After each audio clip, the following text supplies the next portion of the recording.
Hello everyone, my name is Satyakam Pratap Singh and I am the TA of the course NPTEL TA of the course Smart Grid Basic to Advanced Technology. Whose instructors are Professor N.P. Padisa and Professor Premlata Janama.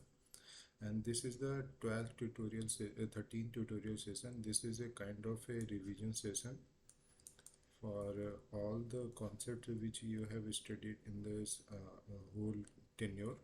And I will be explaining the few of the concepts related to means, overall structure of the course, and this will be very helpful for your solving these exam questions and all, and the assignments as well. So I will. There are much slides, nearly 100 plus slides are there, and I will explain the concepts related to that. And I request if you have any doubt, just let me know in the chat box, or you can write in the chat box, or you can just open your mic and ask me. Okay. So before moving, and this is the first question. First question is related to that 2012 blackout, and this was a major blackout. The main crux is that you have to remember in this problem that which major areas got affected, second thing, why it occurs, and the third thing is how means what was the reason, means how prolonged it was, means how much time it was actually there in the grid. So the question was such that I will solve the question and make you to understand the problems as well. And if you have any doubt, just let me know. Okay. So in this question, it is saying that access the accuracy of the following statement related to 2012 Indian blackout and identify which one are true or false. Okay. So in this type of statement based question, you have to go through the statement wise, and there is always seen that there are options will be given. Suppose such that first is true, second is false. In these questions you have to pinpoint that at least two you should solve, at least two you should get. After that you will able to nullify these options and come to a conclusion of the one statement. So the 2012 Indian blackout was the largest power outage in the history affecting the entire grid. Actually, that is false. First statement is false, and second statement is saying that in this question you have to remember that which was the severe fault, means the largest power outage fault in the history. And second problem is that the blackout occurred due to a failure in the power transmission infrastructure leading to a cascading effect. That is true, because it was a cascading effect due to which one system got failure, and after that the many system got cascaded, failure cascaded, and multiple system got tripped. And the third option is several states in the northern India was primarily affected by the blackout, while the eastern India remained largely unaffected. In this you have to remember that the southern grid means that there are means zone wise grid war division, but if you see the Indian map, in the lower portion, that southern grid was not connected with the rest of the grid. So southern grid was connected with the DC line. Okay, DC transmission line. That's why this southern grid remain unaffected, but the other areas got affected, not eastern India. And this event was not due to the cyber attack. That is actually also false. And the E part, if you see, the restoration of the power after the blackout took several days, causing widespread disruptions across various sectors. That is true. So if you see the answers as well, the first was false, second was the actually cascading effect, that is true. Third is the not both, because the southern grid was unaffected, but affecting this both, this northern and eastern got affected. And this was not due to the cyber attack, but it was due to this high loading on the 400 kV line, that is a Bina Gwalior Agra link. So that was the main reason. And the last one was the restoration of the power took several days. That is true, because it took the several days to widespread this means to bring back the system in the normal condition. Okay, so in this question you have to remember the few lines related to 2012 blackout. In the assignments also, one of the assignment, one question was there related to this. So you should remember the few statements which I have told and also there in the assignment. This second type of question is a kind of you can say that memory based question. But in this also you can you have to be comfortable with the questions like what is standard is related to what type of means work. And if you see that 1547.3 enter 1547.4 and the P203.1 and 2030.2. So in this type of question, just you have to means comfortable, just read once, means write in on a pen and paper that what IEEE standards are there, whichever which was given in the means lectures only, not the other than that. So in that question, you will able to find out the which statements are related to which type of means standard. So in this type of question is a it's a basic memory based question. Is write in the on the paper and just refresh it before the exam. Okay. So in this type of question, this IEEE suppose 1547.3 is there. So this is related to monitoring, information exchange, and control of the DERs, distributed resources interconnected with the electrical power systems.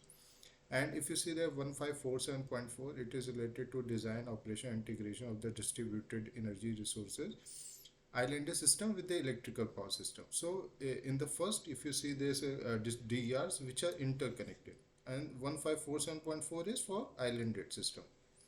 And if you see the P2030.1, it is related to guide for the electrical source to transformation transportation infrastructure, and the 2030.2 is for interoperability of the energy storage integrated with the electrical power infrastructure. Just you have to go through this some of the means IEEE standard which is given in the lectures and the slides. Just write it on one paper and refresh it before the exam. Okay. Coming to the next problem, that is related to smart protection system. In this you have to make sure that certain logic is such that suppose a smart protection system is there. So by what sense it should be applicable or important to us. Okay, you have to think of it, because why install the smart protection system? To maintain the reliability, because maintain the reliability. Suppose if there is a fault is there in the system and you wanted to your system to recover from that fault, so this smart protection system is just remove that fault and make your system to come back in the normal operating condition in the first go. Okay. So this is kind of interoperability between the cryptogenic system, that is true, and the conflicts between the privacy preservation and the information accessibility. And because in the smart protection system there is two kind of anything which have communication feature and it is connected to internet. So two things always remember, that it is prone to the cyber attack. Okay. So if it is if a system is prone to cyber attack, you have to install some means anti cyber system, anti cyber physical system to remove this means attack and make your system robust. So in this kind of system, this privacy is a very important thing. Many times you hear that data breach happened. So in this kind of system, you have to protect from the malware, that your data should not be come into the public domain, so that it should be protected. So privacy preservation is a one kind of thing, because smart protection system is something which is connected with the internet, which have a communication between the interconnected systems. So if the communication is there between the multiple system and it is connected to internet, so it is more prone to the cyber attack. And the privacy preservation is one of the most important thing in this cyber physical system. Okay. And the spawn function accessibility, suppose you should not make you think that anyone can access that information. You must have a some kind of barrier in between, that only the person who have the access with this means features to access this system, that only can access it, not the other person which can make a cyber attack and access your data. Okay. And third thing is a impact of increased system complexity and expanded communication path. That is true because the system become more complex. One layer is that you are installing your physical system. Above of that, you are installing your cyber physical system. Here, the physical system is your components. Suppose the in the power system, suppose you have a smart meters, transformers, relays, and all smart relays. Above that, you are installing cyber physical system, and above that, you also install some of the means advanced communication features, okay, and anti-cyber threat systems and all.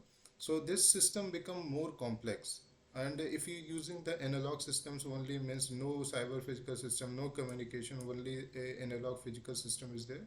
So you have a only one layer. So in this is kind of system, we are making the system more digital and all. So if system complexity is there. And the D part is saying the impact of increasing energy consumption and the asset utilization. That is true because the it can impact because the smart protection system is such that the energy consumption will increase. Means because you are installing the most of the system, multiple systems into it, so that can cause.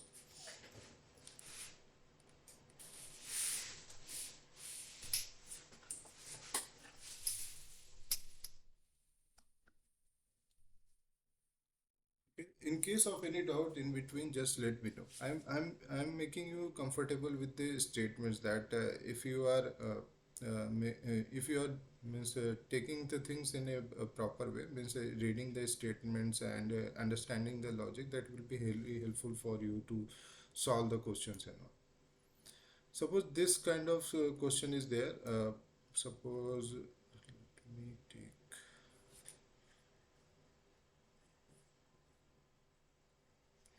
Uh, Give me 1 second. I will reopen this. Reopen the slides.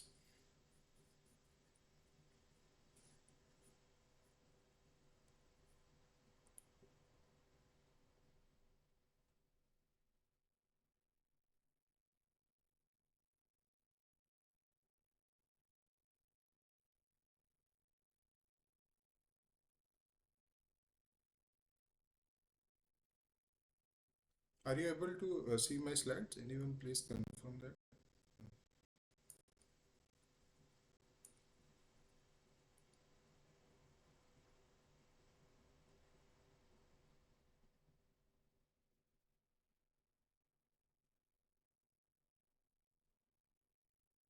So I was here in the last. I have explained that cyber physical system advantages and all. Okay, thank you. So always remember that in the particular you will find out this objective problems only, and where the options will be there, and you have to just make sure that you are putting a correct logic. Suppose the smart protection system is there, so what logics can apply in that? Suppose it should be robust, should be reliable, and communication feature is there. So you have to install the cyber physical systems and all, and the communication feature, what kind of protocols and all you are putting into this smart protection system. That kind, all kind of system will make sure that this system, your system should be robust and all. So always make sure that you put your right logic into it. You will get the answer. So this kind of question which I have put it, that energy based technology type and its output.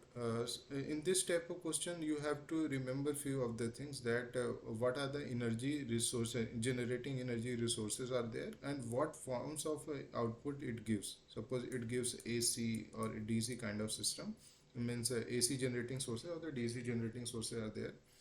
So suppose there is a reciprocating engines are there, it generate AC. Micro turbine is there, it generate AC kind of system. Fuel cell is there, it produces DC. PV system DC. So solar thermal, it produces AC. And OC energy, it produces AC. So what forms of energy? There are multiple renewable energy sources are there. So you have to remember, just remember that what kind of systems are there, and what type of energy output it gives. It gives AC, DC, or other type of system.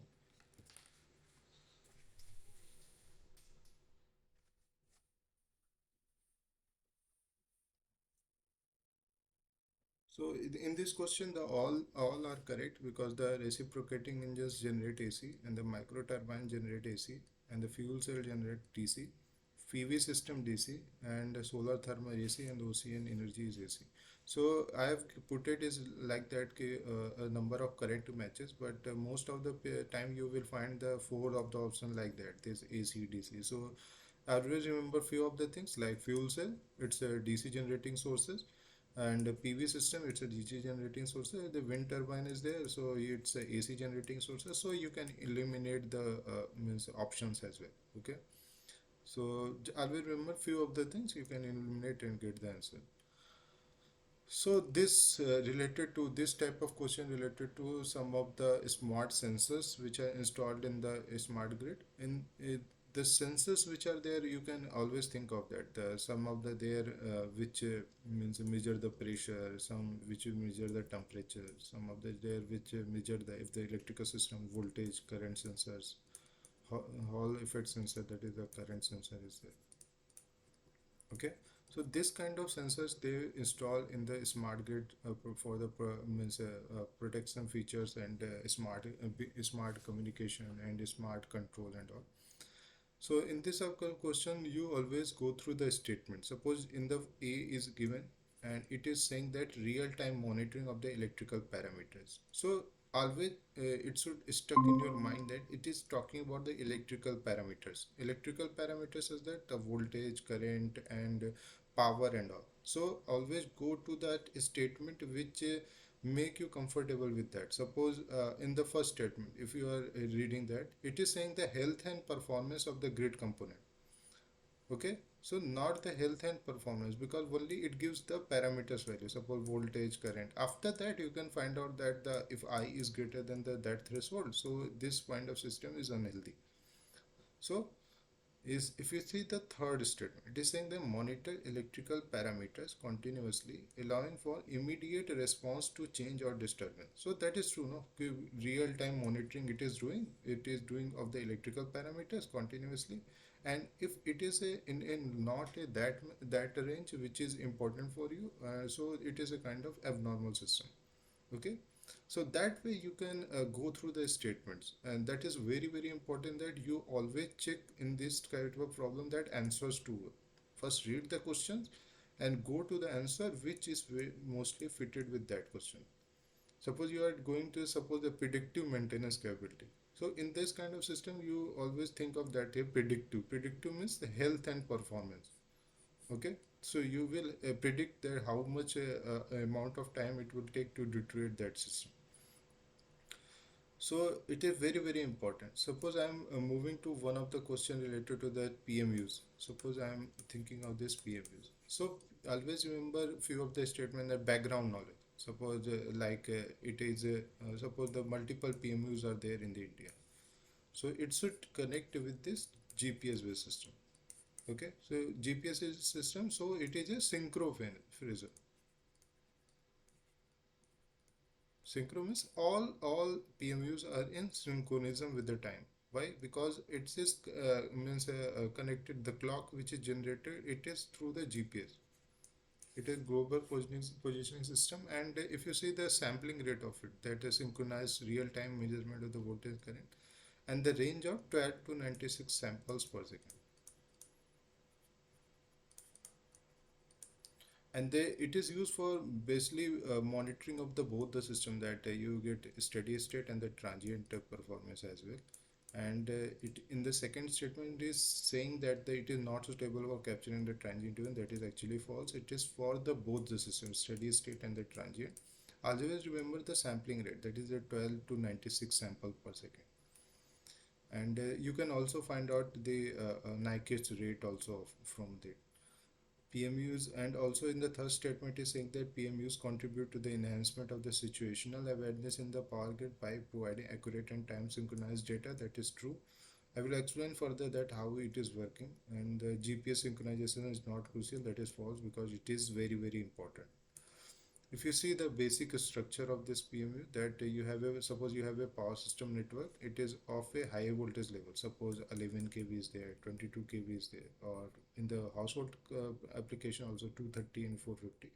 but the output of the CT and the CVT means current transformer, transformer and the this voltage transformer, you will convert it, suppose 11 kV by 5 volt. So this kind of system you do to because for the electronic system, the low voltage signals it is needed.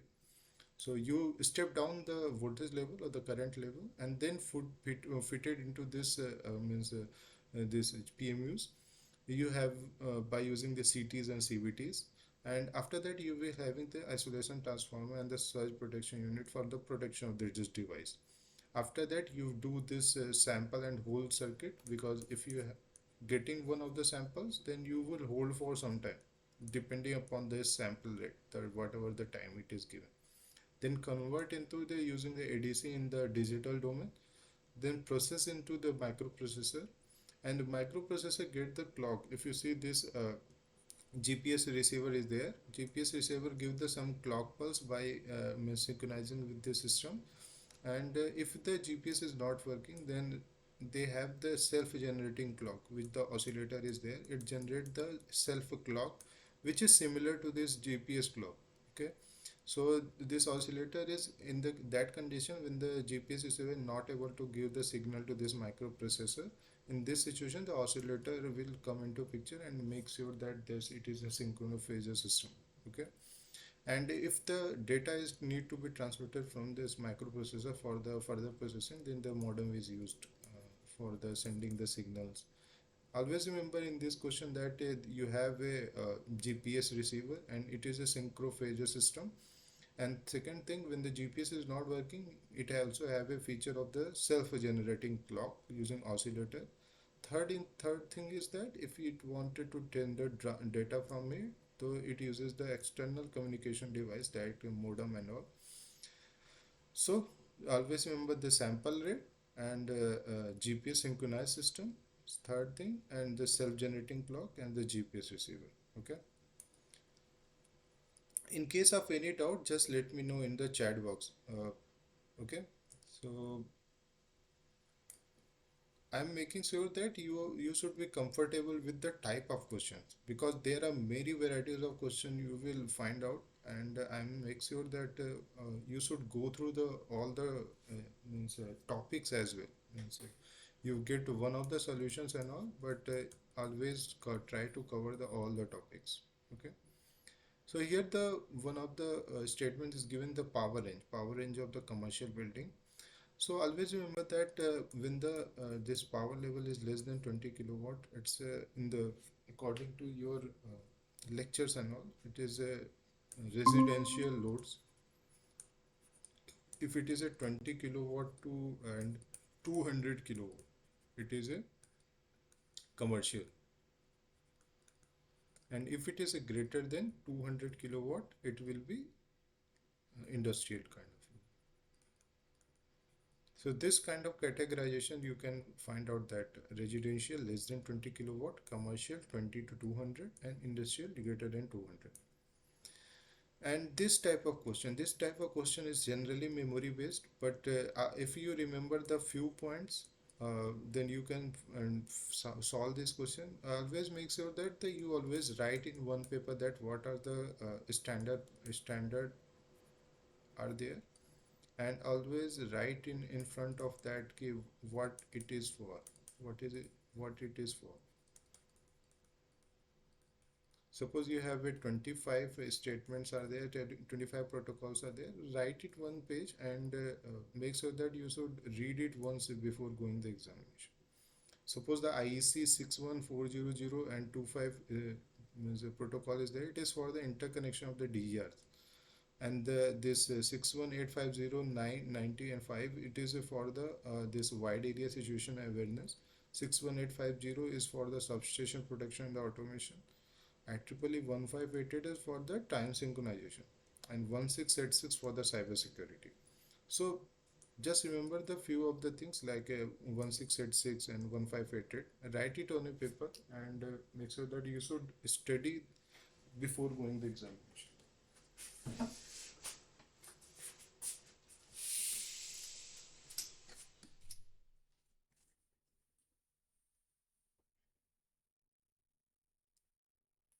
Coming to this next topic that related to the aliasing. Aliasing is also one of the concept and it is also given in your assignment as well. So a possibility that you will find out one of the questions related to that aliasing. In this aliasing, always remember that if you are sampling the signal from this analog to digital domain, and you will get something like this. Suppose this is a y omega, that is frequency domain term is there. So if the sampling rate, this Fs is the sampling rate, and Fm is the massive signal frequency, massive signal frequency, and Fs is the sampling rate, sampling frequency you can say. Sampling rate is Ts, that is equal to 1 upon Fs. So in this situation, if your Fs, this sampling frequency is greater than 2 times of the massive signal frequency, it is called as a oversampling. And if Ram, you wanted to say something? ఏం కొనేటి ఏం లేని మాకు ఏం లేవు ఏం కూడా కొనుక్కోవాల్సిందే కంపల్సింది Please, పిల్లలా అండి ఇక్కడనే అందుకే కదా మన కాడ రేట్ ఎక్కువ ఉమ్, ఉమ్.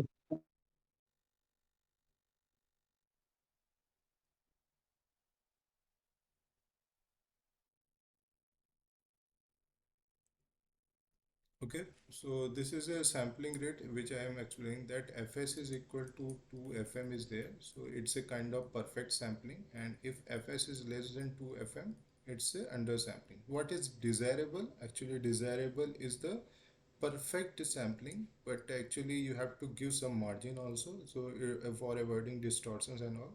If you see in the undersampling, you are overlapping zones are there. Suppose this is a massive signals are getting overlapped, so this is undesirable because you cannot find out that which samples are there. So you are always preference is given to Fs should be greater than or equal to 2 Fm. Okay, so in this type of system or questions, always remember the few things, that this band should be always given, that Fs should be greater than or equal to 2 Fm. First thing. Second thing, you always have to make sure that this aliasing should be avoided by maintaining this band.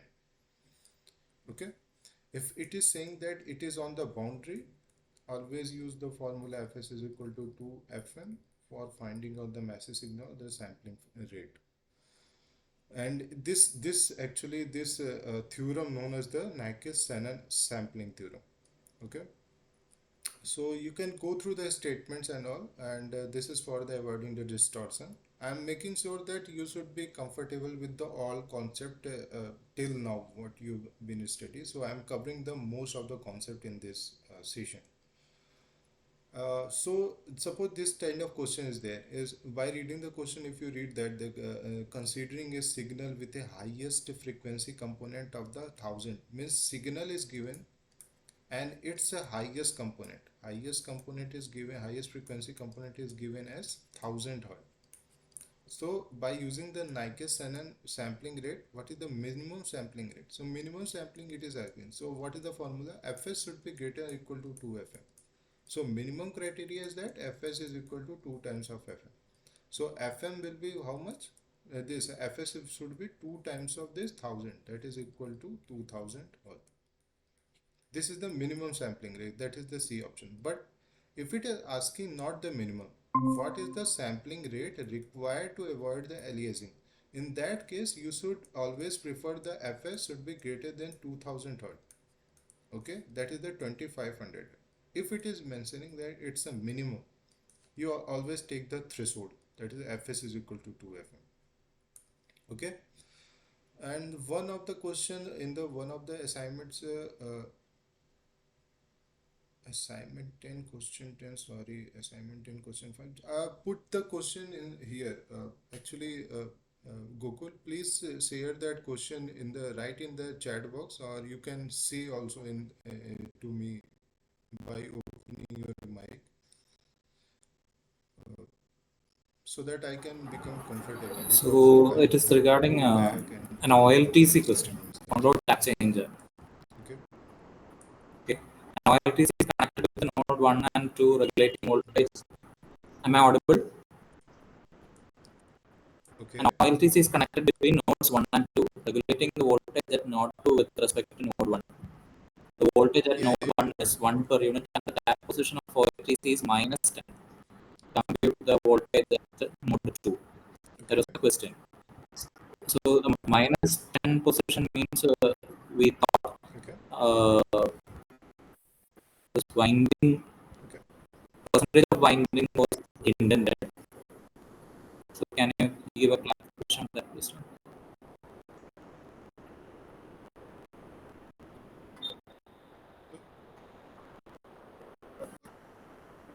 Actually, I have to see that why it is negative, but according to my sense, maybe it's not correct. But if you take the reference, suppose this OLTC is there, and means you have a multiple tabs are there. Suppose you have a multiple tabs in the secondary side or not, high voltage side. So if you are using the OLTC system, I'm just making means a guess. Don't make say that it is a permanent means solution. Because I am not comfortable why it is negative. So you have to see that, and I will find out the solution and make sure that you will correct what is the solution. Suppose I am taking one of the reference, and suppose this is a what is needed. Suppose it is a rating of 220 volt to 440 volt kind of system is there, or higher can be there, and this is the threshold, and starting from the upper level, that is the 440, and that turn is there. So it is going beyond that. If it measure, suppose this is a 880, so this is the reference, the 0 and this 220, and above that you can make it as a negative, because it is a more than the rated value what is being needed.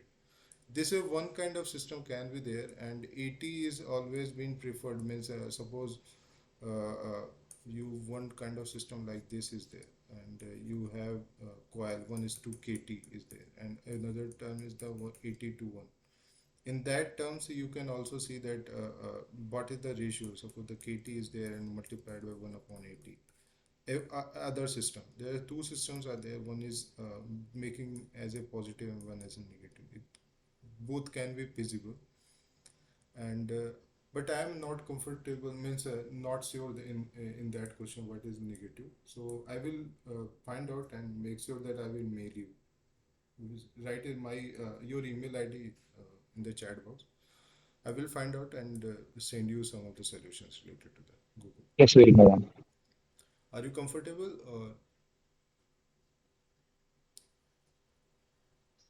Or please write your email ID. I will send you the solution of this question. Okay. This question actually related to the RAM and ROM, and in this question you have to remember the few things. Not remember, but just read the statements like that. What is the volatile memory? What is non-volatile memory? And RAM fitted in the which system, and the ROM fitted in which systems.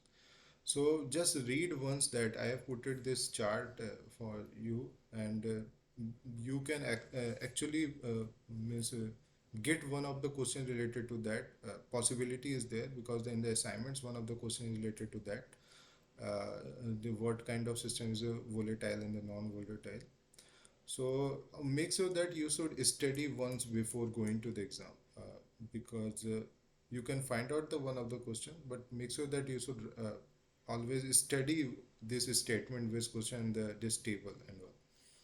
So next question related to the regulating body. Regulating body is means CA is there, CERC is there, and CERC and the SERC is there, and CTU is there. CEA means the Central Electricity Authority, and CERC is Central Electricity Regulation Commission.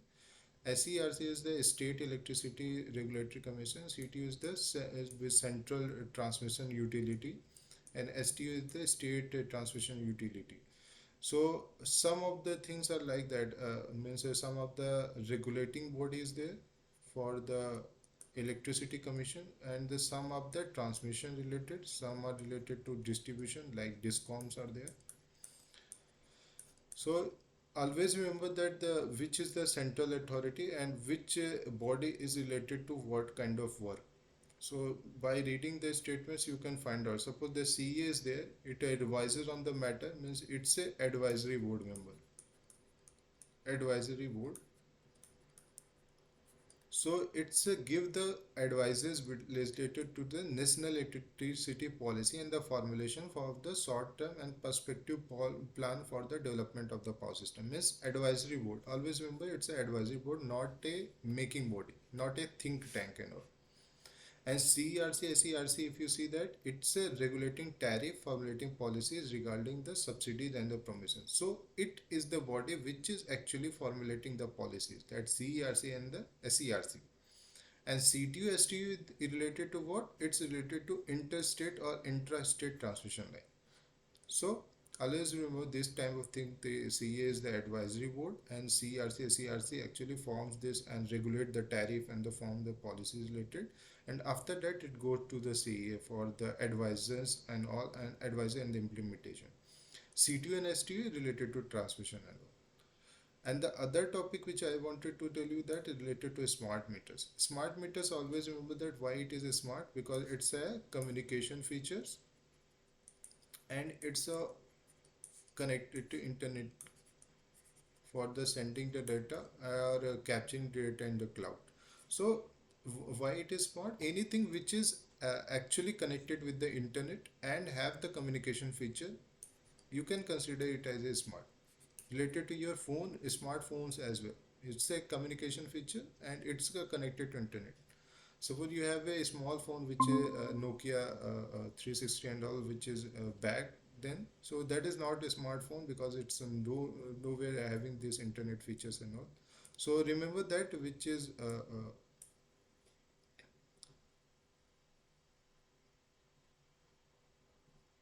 yeah, you can say that CA issues safety regulations and all. There are very categorization in that. So suppose the policies are actually a combination. Suppose you read, if you read the documents, it's have the means policy related to electricity, policy related to tariff, their advices. Third thing is also related to means safety regulations. After that, there's construction and all. So there are multiple pages are there. So if you go into that means documents, they mention that what are the procedure to follow, how the testing has been done, how they are advising, how they are their perspective, and what the previous means things are there inside of that. So it's a long page documents in the all the frames if you see.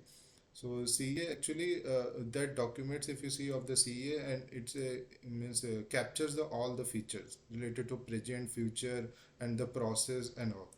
So it's not specific to the safety regulation, but it does. So smart meters, that is in that you also remember that smart meters not only measure the electricity, it also measure this water uses, electricity and the gas supply, because you have to optimize and all that consumption. So water uses, electricity uses, gas uses, and all this smart meters measure everything. Okay. So, and the second term which I wanted to tell you that the automated meter reading. Initially, it was not automated meter reading in the household supply or the commercial and the industrial buildings, but means some of the after few of the means advancement and all this automated meter reading come into picture. That if you see in the right side image, if it having the DLMS meter IEC 620561, it having the modem for this communication RS232 protocol is there. So by that it is communicating with the meter and it is sending the data to the outward environment. So if you see it have a communication features and it is also connected to internet. So this is a kind of a smart meter, and automated meter reading means it is having the digital feature inside of that, by which dialer is there. Dialer is measuring the analog signal, it is converted to digital inside of this meter itself. So this AMR is useful for that. So always make sure that you study the few of the statements related that it is not a manual, it's a digital. So one of the benefit is improved accuracy. That is, if it is in digital domain, the accuracy will be increased because the noise is not there and the filters will be there. So this is a most accurate data. And third thing is that a constant internet connection for the operation. That is true. Not for the reading. Not for the reading. It needed internet. For transferring the data, it needs the internet. So if you don't have the constant internet connection, that is also means it good, because that is comfortable situation, because the data logging is already there. So when internet comes, it sends the data, all the data.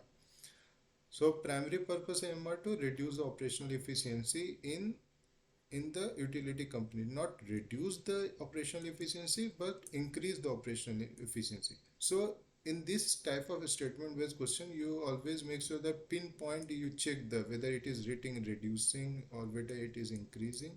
So this type of question will be make you comfortable, like what kind of things are there, so where the errors are there in this statement.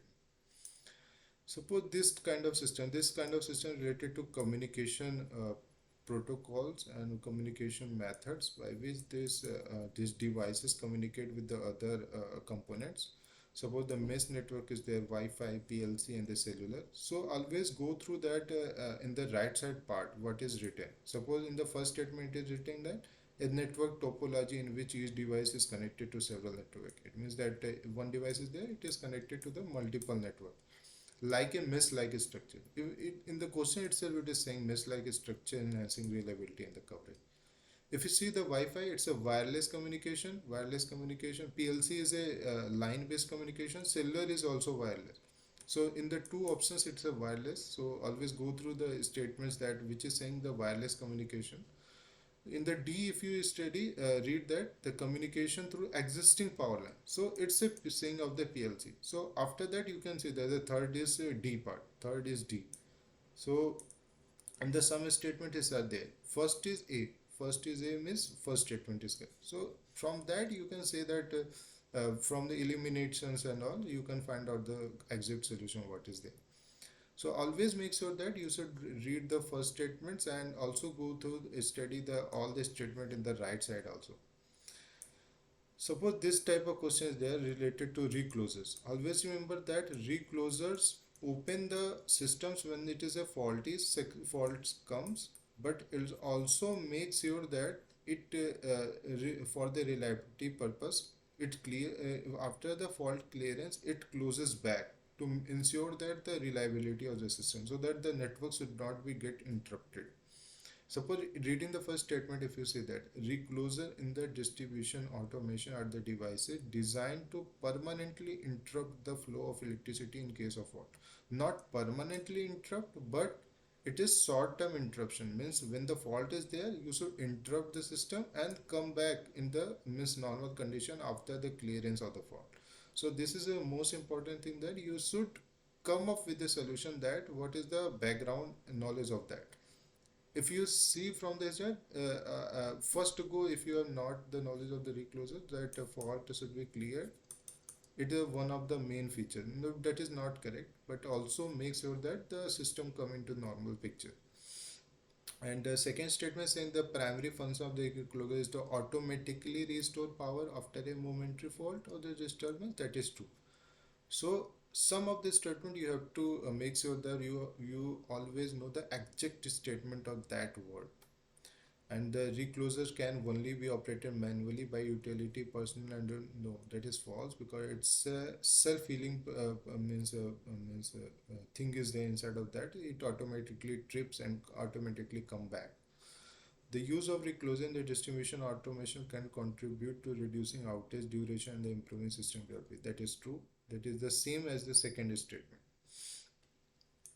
Coming to this next topic, that is equal to the meter stations of the SCADA system. Meter statement station is such that suppose you have a field devices are there.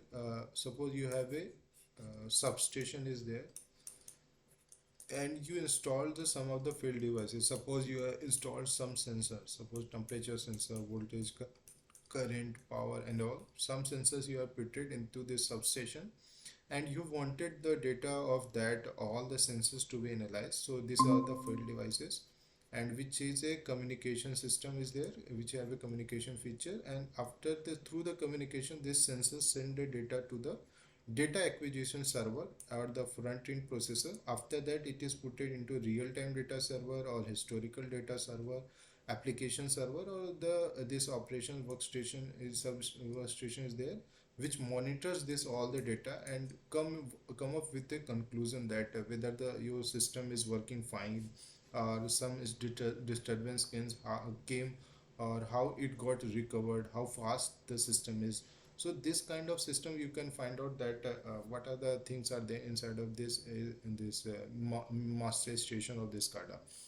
So remember the few things that what are the components are there, like signal acquisition, signal conditioning means if you get the analog signal and it has a noise, so you have to condition it by using the filters and all. After that you will send to the ADC, then computation, then communication. Okay. And also remember that this is the operator workstation. It's a HMI system, that human machine interface is there, where human is giving observing the commands or giving the commands, what to do, how the field devices should work and all. So this all of the systems which till now what I have explained actually related to this smart grid components, operations, grid components, operations and all. So always make sure that you comfortable with the statements, that SCADA is there, so you know the background of the SCADA, some of the, not fully, but some of the, it is real time, it's for the human machine interface system is there, and the workstation, this operator is able to manage the from a longer distances and all. So always make sure you should comfortable with that. Next, I'm moving towards the this I'm moving towards this related to some of the features related to solar cell. Then I will move to this wind. Then after that, fuel cells and all, batteries, storage system. So I'm making you comfortable with the few of the statements related to that, the terminology. Suppose the one terminology is the form factor. Sorry, this is fill factor. Fill factor is so that the formula is VMIM divided by VOC and ISC. In the future, previous lectures, I have explained that how the VOC comes into picture, how SC coming into picture by the explaining this band gap and all. So in the slides you can find out that. So in this figure, if you see, this is the point of the maximum power extraction, that is the PM. PM is equal to, that is the IMP multiplied by VMP. That is the maximum current it can extract and the maximum voltage which is possible. So VMP and what should be the actual case? Suppose this is the ISC is there. Suppose this is ISC and this is given as the VOC. So what actually we wanted to be power like that. That this is the maximum power. So this is the P which is desirable. Desirable is that VOC and ISC. But there is a gap between these two, that is the VMIM and the VOC and ISC. That is the concept of the fill factor, that VMIM divided by VOC ISC. What is the needed fill factor? That is equal to 1, but is not the case because the VOC ISC is always greater than that. So this is the fill factor is always less than 1. The desirable is 1, but it is less than 1. And the first thing. Second thing is that always remember this IV characteristic, PV characteristic, how the things are there. Okay, so one question you can expect from this fill factor, and VOC concept is there because the this is open circuit voltage is dependent upon the temperature, leakage current and the load current, and dependency is there, and the I total is such that this is the the diode equation. If you remember, ID is equal to I naught e to the power Vt theta Vt minus 1. So this is the same equation if you see, but minus IL due to this photodiode concept inside of the solar cell, that it is above that. It is actually occur in the fourth quadrant. To make it in the first quadrant, it is, if you minus that, it will go into the first quadrant. And the second I naught depend upon this length, number of collector, the diffusion and the other collectors, and Ni square. You have also studied the NA/ND is equal to Ni square by the mass conservation law. That is not important much, but make sure that you study the few of the formulas in the first glance. Second thing is the equivalent circuit of the solar PV cell. As you remember, there is a current source, then one diode, then shunt resistance, series resistance, and a one open circuited voltage there. Current is there. So this I is the net current which is flowing towards the load. So it is a IL minus ID minus IS. This is ID, this is IS. So IL minus ID minus IS such will be the net current. So ID is I naught e to the power VD plus neta VT, per VD here is this diode voltage. If you see, this is V plus IS. So this is the voltage, and minus 1, and the ISH is V plus Is divided by RSH. So that's why it is written in this way, that what is the value of I. And you also have to remember few of the things, that RSH, importance of RSH and importance of RS. The RSH is actually depicting the significant power losses caused by this shunt resistance. Also typically that is manufacturing defects, poor solar cell design. This kind of terminology actually represented using this RSH. Okay, this is a manufacturing related thing. And the series resistance actually depict that three causes. It comes with the three causes, that movement of the current through the emitter and the base. Second is the contact resistance between the metal contact and the silicon. Third is the resistance of the top and the rear metal contact. So what terminology this RS depicting, what terminology the RSH depicting, that is also very important. So if you are having any doubt in between, just let me know. Okay. Now it is fine, or I will, Pranya, it's fine now, or should I increase the volume?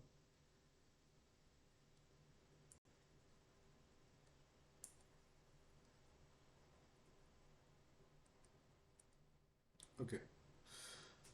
Uh, if you have any doubt, just let me know.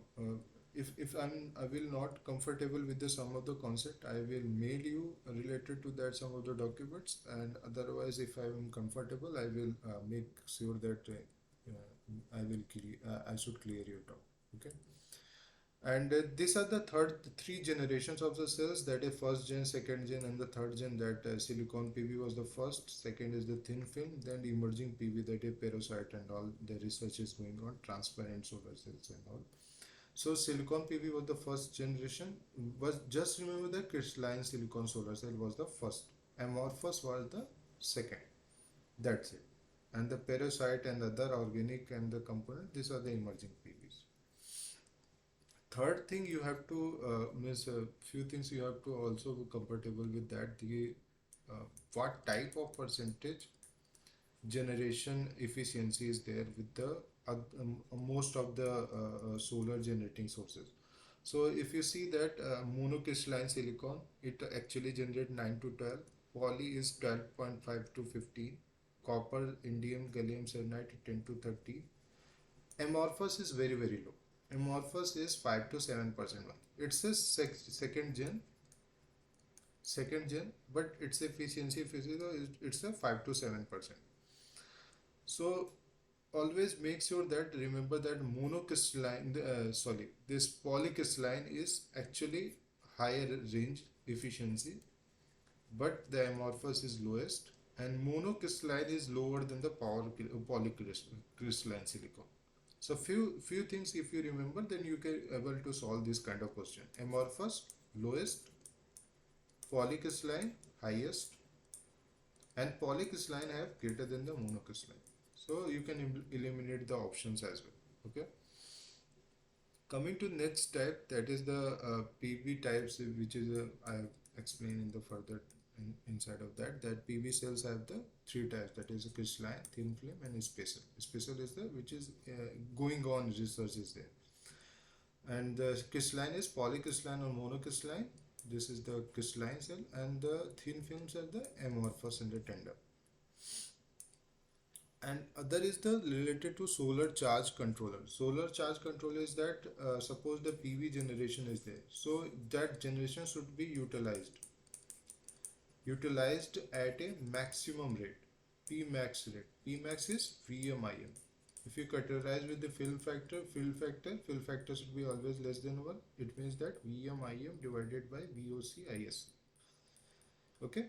So it prevents the battery overcharge because PV is there. You have some storage for that. So that utilizing if the load is less, so that you should store that extra energy in the form of the inside of the battery. And if it the PV generation is low, use that storage to meet the load. So it prevents the battery overcharge by means battery is there, so it prevents the battery overcharge by disconnecting it when it is fully charged. It blocks the reverse current because it should not be allowed to move into this PV side because it will interrupt the actually means put it into the noise inside of system, so current distortion and harmonics will be there. And prevent the over discharge because both the system are undesirable. It creates the local hotspot into these batteries. So overcharge and over discharge both are not desirable. Okay.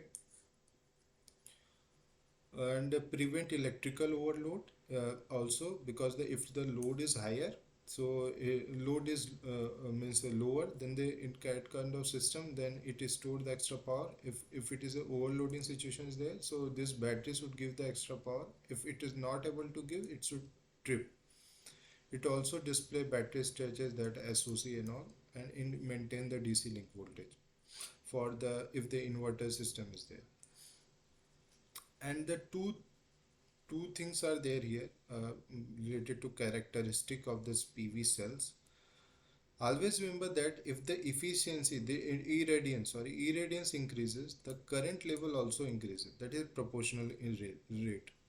Not proportional if you say, but it increases with the increasing of irradiance. But the voltage remains the constant. Suppose you are if I'm considering the Mumbai weather, so in that the efficiency, this irradiance varies from 0 to nearly 1200 and all watt per meter square. Sometimes it is greater than that, but if it reaches to 100 watt per meter square irradiance, in that scenario also the voltage you will get the constant.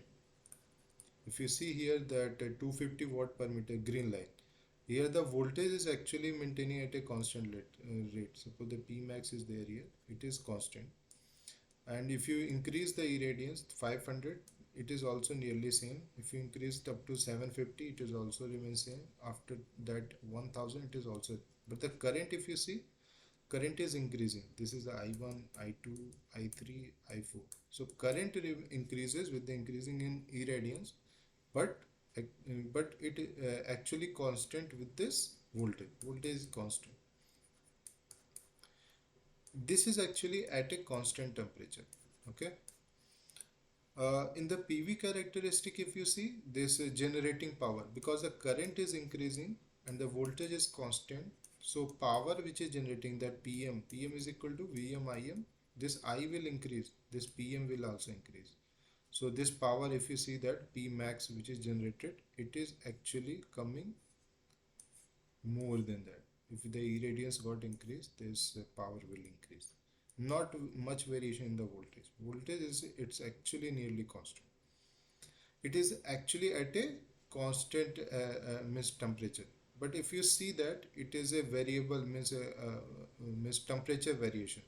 So if you see the temperature variation, we are at a constant irradiance. This current is nearly constant, but the voltage vary.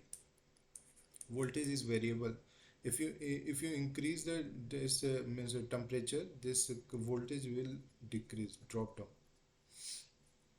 Okay, so this is actually at a 0 degrees Celsius, 25 degrees Celsius, 50 degrees Celsius. The voltage got decreases, but the current is nearly constant when the temperature varies at irradiance is equal to constant. Remember this concept. Second thing is that in the PV characteristic, if you see the PV characteristic, this voltage is this curve is at 75 degrees Celsius. This red is actually at a 50 degrees Celsius. This green is at a 25 degrees Celsius and this blue line is at a 0 degrees Celsius. So the power which is being generated, if you see the maximum power, it is lower in case of the higher temperature, but it is a higher at a temperature, lower temperature. So as the temperature increases, the power level will drop down. That is the same concept, that because the current is constant but the voltage is decreasing when the temperature varies at a constant area. Okay, so this is the case when the both varies, the irradiance also varies and temperature also varies. Suppose I'm taking the two cases, that 25 degrees Celsius at a 400 watt per meter square and 25 degrees Celsius in the thousands. See this blue line and this green line. Are you seeing? This is the both are that at a 25 degrees Celsius, but the irradiance varies. So two concepts are there. If irradiance varies, it means the current varies, current increases. If the temperature increases, the voltage decreases. Okay, so that's why it's a P max. If you see this shifted kind of thing, if you see.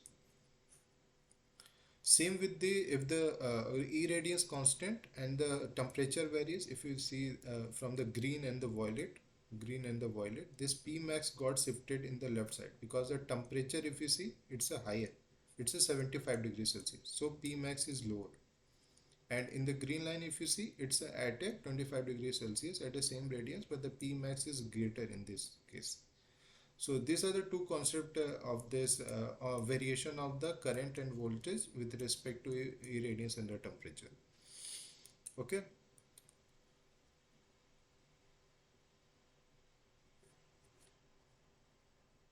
Oh, yeah, sure. I will share this slide. This actually the revision slides are there.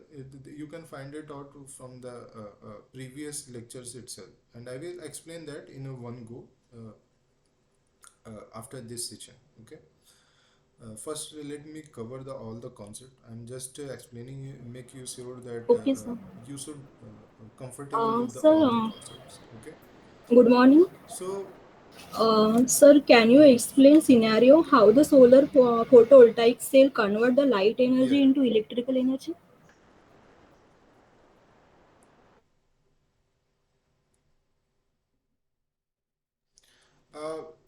Pranya, I have 100 more slides to cover, but if you go in the tutorial fourth session, there I have explained all the things in the very detail. I have explained the how the this illumination comes, how this current go into negative region, how the collector means electron got formed, and how the hole forms, and how the saturation comes. I have explained in the fourth lecture itself, so you can go through that and make you feel comfortable with that. Because if I try to cover all the concepts here, it will Okay, sir, no means problem. I have to avoid the few slides. Okay, okay. Just go through my lectures and you can feel comfortable with that. And Okay, okay. if you go through the slides also, that's fine. I have written everything in there. Okay. So okay. Coming to this construction of the wind turbine, that is in these questions you have to remember the wind power, how on what factors it should depend. That is a half rho A V Q, and also one factor, that is CP. CP is such that according to this Betts law. Remember this because it can come in the statement based question, that what is a Benz law. Okay, it's actually says that the maximum possible efficiency or the capture rate of the wind turbine is 16 by 27, or you can say the 59.3. Always remember this term, that 59.3%. This means that the no wind turbine can capture more than 59.3 of the kinetic energy present in this wind, and the remaining 40.7 of this wind energy must pass through the turbine without being harnessed. So the maximum you can harness is 59.3% only, and this actually multiplied inside of this power calculation for depicting that it is a 0.593 ton. It depicted using this CP factor. CP factor is a non-linear term depending upon the lambda and theta.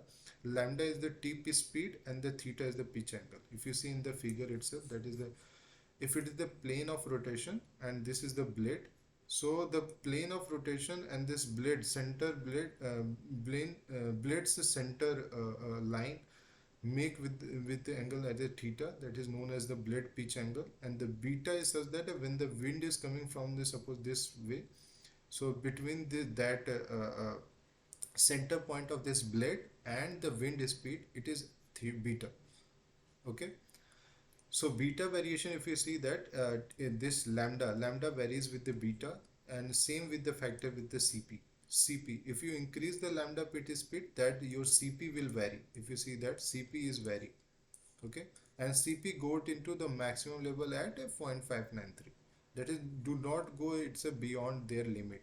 Okay, so remember that it depend upon the rho, that is density. Area is the surface effect of the changes, the squared effect of this change in the radius, that is pi r square, the effective pi r square. And the velocity is the cubic term, that is the wind speed velocity, and the multiplied with the CP factor, which comes from the Benz law. And this is the one of the question that come in the can come depending upon the what is the speeds, that is the, suppose this is there one tip and the second tip and this is, so wind power versus velocity, because the velocity should not go beyond a certain limit, and after a certain limit, that is rated speed, that P got saturated, that P max generate, it become constant. So if you see the cutting speed, that till some speed the generation is zero. After the cutting speed, your power got increased till the rated. After rated, this become constant, and after above certain threshold also it lowers down. Okay, so this is the limit, that if you want to operate at a P max, you should achieve that wind speed at that particular value, and it also start generating after a cut-in speed. Always remember that cut-in speed, rated speed, and this rated power. Okay,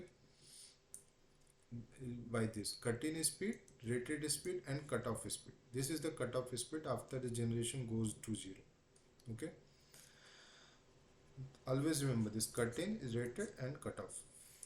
Second thing I wanted to tell you the DFIG, because the most of the thing I have seen that the type 3 wind farm, it's actually DFIG based system, and the most of the question the assignment itself is on the type 3 wind farm.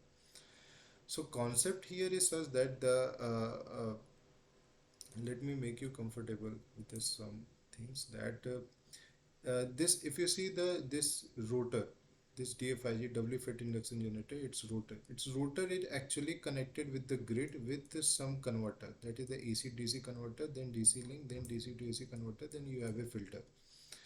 So if the velocity is not that much, suppose you needed some means a cutting speed to generate the power. If the generation is not that much, means the wind velocity is not that much, so in that case your generation will be very very low.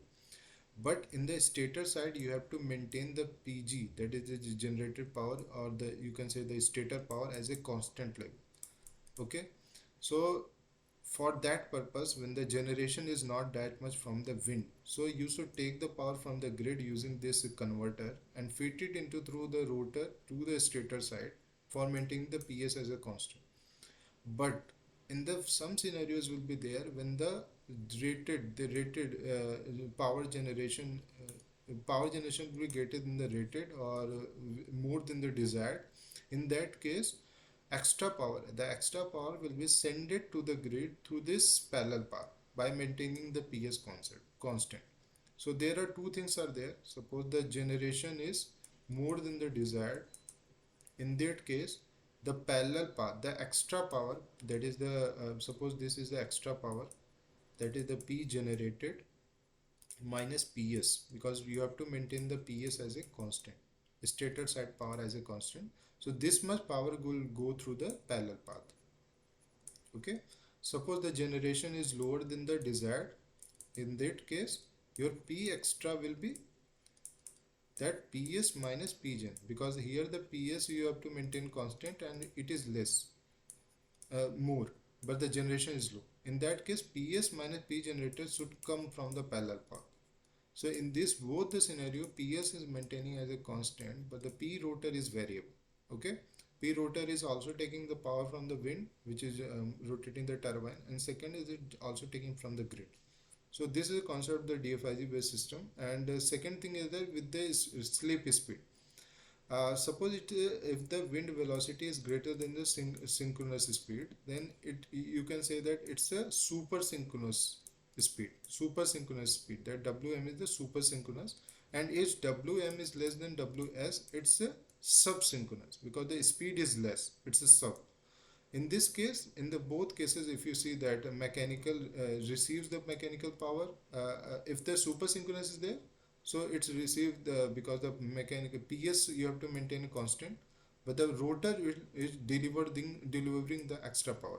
If you see there, mechanical this MCS delivers power via the rotor. Okay, so extra power is being transferred using the parallel path, and if the sub synchronous is there, so it receives the power from the rotor itself. But in this case, the S is greater than 0 because it's operating at the sub synchronous, and it's a super synchronous if the S is less than 0. Okay, remember this concept. This is very important, and in exam you can expect from here that if the TEM is less than 0, S is less than 0, what is the power which is taken from the rotor, power given to the rotor, and this will reverse when the motor concept comes. Okay, so always remember that motor takes the power to rotate the turbine, and generators generate the rotate the turbine, generates, and it is fed to the grid. Okay, second thing is related to the storage devices. I'm not going into depth by explaining the multiple concepts here, but always remember the storage devices are needed into this RES based system, renewable distributed energy resources systems, DERs, whether it is connected to DC microgrid or AC microgrid or the hybrid microgrid. So in all the cases, you need the storage for the means mitigating these intermittencies of this variable renewable sources. Okay, and coming to this another type related to the storage types of storage, because this storage is very important for this power consumption. If the generation is more, so it take the power and feed it into this, store into the storage devices and use it into the peak hours. Okay, I will explain further what is the peak saving and all. So this kind of things are there. There are multiple types of storage system. There are paper, battery, supercapacitor, nickel, cadmium, flywheel, lead acid, and the fuel cell. So one of the question was there in your assignment itself that which who invented and which type of storage device. Just remember few of the concept that here the reverse order I have put it, that suppose the three scientists and this invented this type of battery. It's a paper battery. And the fuel cell you always know the hydrogen plus oxygen, and that gives the H2O. Okay, 2 times of H2O, 2H2. So this is also used in the rocket propulsions also for making the water in the drinking water in the space. That is a fuel cells technology. So you can from here you can think of that the hydrogen, oxygen, and by reading the sum of the statement. Suppose that you are reading the first statement that Sir William Robert Crew mixed hydrogen oxygen in presence of electrolyte and produced electricity in water. So you can go through this fuel cell. So this kind of system, suppose the flywheel is there. Okay, flywheel is such that it by rotating mass, that is m is equal to j, that is the gh is equal to gh by pi f, that is half j omega sm square. By inertia it can store the energy, and by reducing the inertia it can deliver that extra power. Okay, so these are the types which you have to make you comfortable. And next is the related to energy, what kind of energy inside of that. Suppose the battery is there, by reading the statement that battery, flow battery, is paper battery. So go through that chemical energy, that battery stored energy in the form of the chemical energy. Suppose the thermochemical electric stir is there, so you will go the electrochemical. flywheel kind of thing, it's a mechanical, and hydrogen energy storage and solar fuel, it's a thermal. Okay, this kind of systems are there. By reading the statement, the battery and flywheel, compressed air, that thermochemical, you can directly come to the solution part. Okay, and this 2 3 concepts are there which I needed to explain you, that needed of a storage, that frequency regulation. First is that if you have a frequency less than the rated, there is a band always, that 0.95 to 1.05 pu. But if it is less than the 0.95 itself, then you need a certain extra power to be generated to make that F is equal to F rated. So that is also important of this battery storage system of flexi. And the flexible ramping. Flexible ramping, this I will explain in the further slides. And the black star capability, that if your plant is in off condition, then you will ramp it up to a certain level and make sure that the reliability is proper. RE curtailment and capacity firming, and there's resilience. Suppose that I will come to the first topic, that is ramp rate. If you see that this is a typical curve of this ramp rate between the capacity and the time. Suppose that this is the starting, that is startup time of a plant, that is the first few seconds or minutes. Then it got ramped up. This is startup ramp rate. That is the first thing. If you see, this is the dc by dt. C is the capacity and the tt is the time frame. And then if you see that this maintain a constant at the maximum capacity, if you are ramping down this is a ramp down rate, and then you are maintaining at a minimum generation level. If your demand is lower, then you should ramp down this and maintain at a certain level till the this demand is low. Then after that, you ramp up rate is way higher. In that scenario, when you are maintaining generation is less than the demand, then you ramp up this plant generating capacity, then after that maintaining at a constant level, then ramp down the minimum, then you give it some minimum downtime, then you again ramp up. So major crux is that, so ramp rate is basically the measure how quickly a plant can change its output. It's generally calculated as a capability of a unit between its maximum and minimum level. It is expressed as a percentage, and the startup and the shutdown time is the time required to move from a non-operational state to a operational state. And same with this minimum up and down time, that minimum length of time the plant must stay in the operational start before taking offline, and the vice versa. And it is expressed in the minimum this minutes or the hours. Okay, so this is the main means concept of the ramp rate. And second concept is the capacity firming. Capacity firming up as you see in the power versus time curve. If you see here, so PV generation is there one, and if you see the 1 hour slot, it has been taken. So the SOC of the battery, if you see that, it is getting varied. So capacity firming is that this process of increasing the maximum potential output of this. So if your generation is more here, so you take it out into this. If you see this SOC of the battery in this scenario, when the generation is low, your SOC of the battery is being maintained at a constant level. It means that this amount of power you should give it to for the demand meet. Okay, so in this extra when the generation is higher, if you see here, so your that amount, if you're giving the power, your SOC will drop down. In their situation, it charges. And when it is getting lowered, means the generation getting lowered, in that scenario it gives the extra power and come to a threshold, minimum threshold SOC. Okay, this is a kind of key capacity firming. When you have a extra generation, you charge your battery at that moment, and when the extra generation is not there, when the minimum means generation is there and the demand is high, in that case you should discharge that. And second concept is of it, that is duck curve. Duck curve is actually this curve is actually this electricity demand in California versus the year basis. The time, if you see this 9 a.m., 12 p.m., 3 p.m. and the 6 p.m.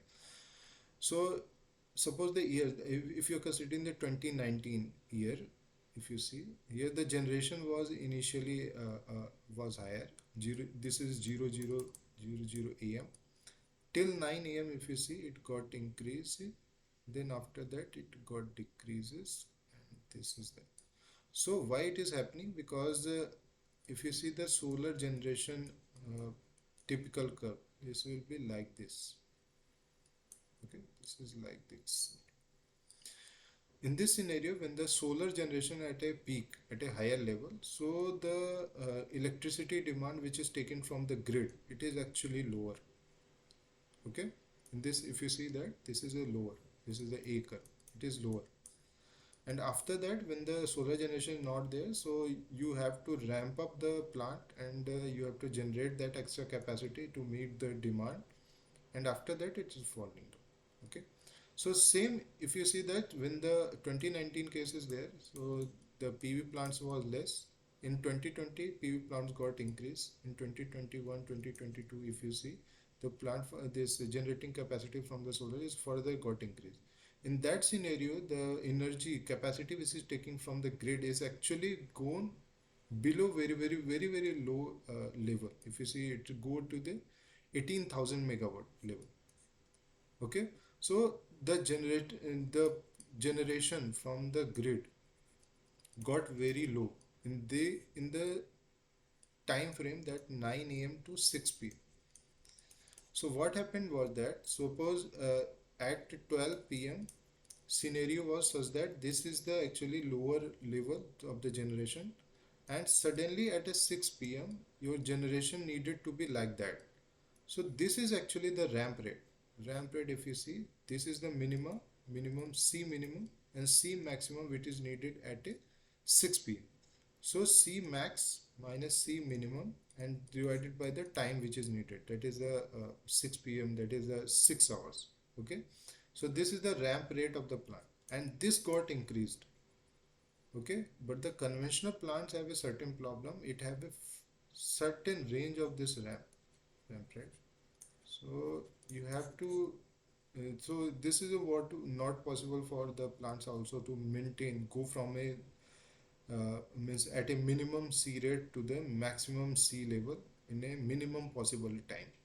So this is a problem with this duck curve. So in that scenario, we can use this EVs and all for the maintaining the extra power. This is a concept which I am giving, that V2G concept is there. Suppose here the ramp rate is there, so you should charge the vehicles in that EVs if you have multiple EVs and battery storage system. So store the extra energy in that scenario and make sure that the grid is in working condition, and the ramp rate to maintain. So you have to maintain it, suppose at this C level. So ramp rate will be further got lowered, and the plant will be comfortable with that.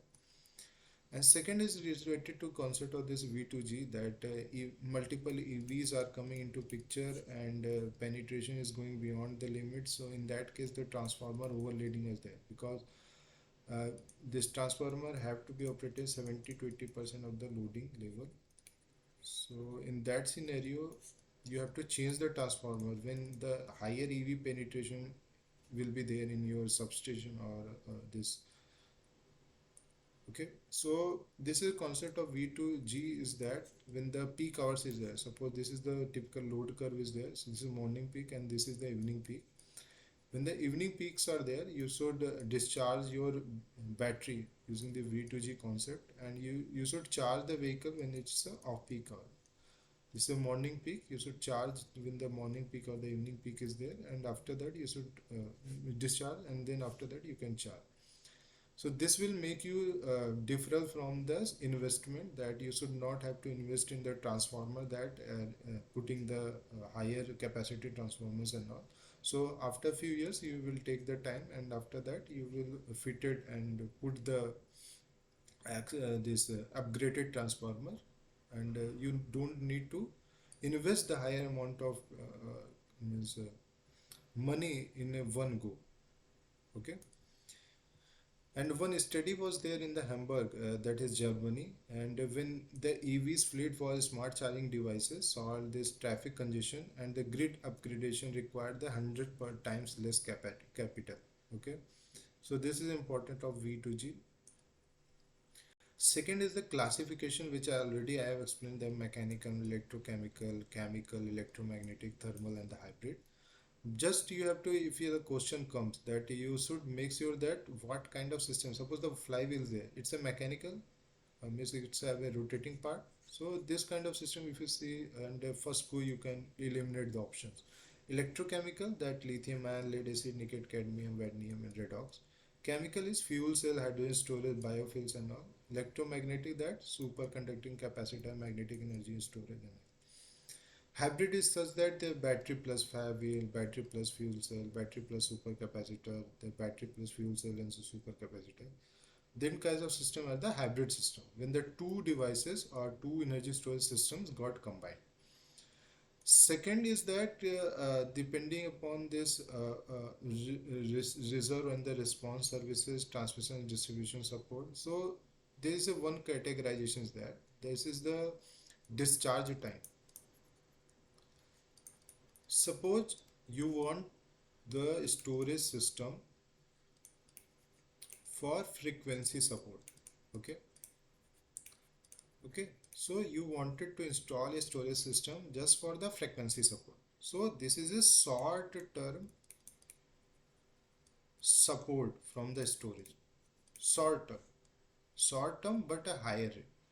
So this kind of system must have a discharge rate of vary in seconds.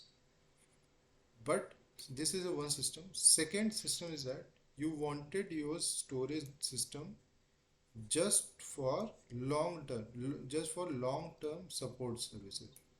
Suppose you wanted to reduce the peaks, that is morning peak and evening peak. So this storage system can help in that, but the discharge time of this kind of system is a longer, in minutes or in hours. So always remember that in seconds, if it is written that it's a short term support, it means that it is for the frequency, the grid support. If it is in minutes to hours, it is for the storage for this peak reduction, or you can say also that this capacity for. So there are certain things are there, certain storage devices which falls into seconds, it falls into minutes response time, and some falls into the hours. So if you see one example, that nickel cadmium, its range is in seconds. So this is for the frequency support and the grid support. Okay. Second concept is that this is, if you see this typical load curve, this is typical load curve. If you see, this is the morning peak, and this is the evening peak, and this is the morning lean. Okay. And what the concept of this storage system is that you should store the energy when the low load period and discharge into this peak load period. This is morning peak and the evening peak time. You have to discharge it, and to make the load curve flatten. Why? Because there is a concept of TOD.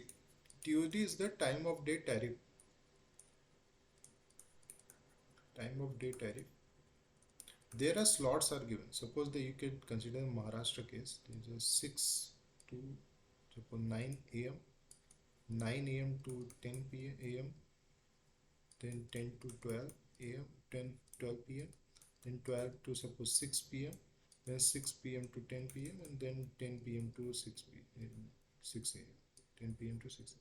So there are TOD rates. Suppose the energy cost, that is a rupees plus divided by kilowatt hour. So 6 to 9 a.m. suppose the 5.6 rate is there, 9 to 10 it have a 6.5. So 12 to 5 it's a low because the generation is a 2. This is 5 and 6 and 8. So there are variable time of day tariff, or the energy cost you can say. This is concept of TOD. So if you see in the morning time, that is the less cost is there. In that scenario, you can store the extra energy. In the 10 to 12, if you see the 2 is the store the extra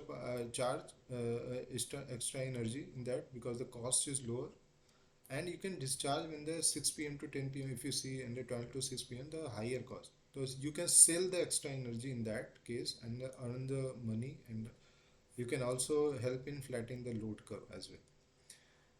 And the second concept is a peak saving. Peak saving is that suppose this is the peak which is coming from the morning peak and in the morning, and second is the evening peak. So you reduce this. Suppose this is a red curve which is with the BSS, that is battery energy storage system from the generator. So you reduce that. This is the reduction. This is also the reduction in the peak. So this is a kind of system known as the peak saving concept. Okay, and this is two concept which I wanted to explain, and always remember the concept is such that what is a kind of peak saving concept, and this TUD tariff, how it is implemented in for the cost, gaining the benefits of this. And second thing is that short term support services and long term support services from the storage systems. Second is the general model. General model of the energy storage is such that if you see in from the figure, this is stored energy devices, the ideal storage. This is charging and discharging losses, idealing losses, state, and the inverter. This is DC. This is AC because you have to connecting with the grid. This is the interconnecting converter, that is DC to AC converter in between. And the losses in between these DC generating sources, if you see, one is such that it's a charging losses or discharging losses. Second is such that it's a idling losses. Idling losses are two types: calendar aging and one more concept is there, calendar aging, and there's short term means life reduction.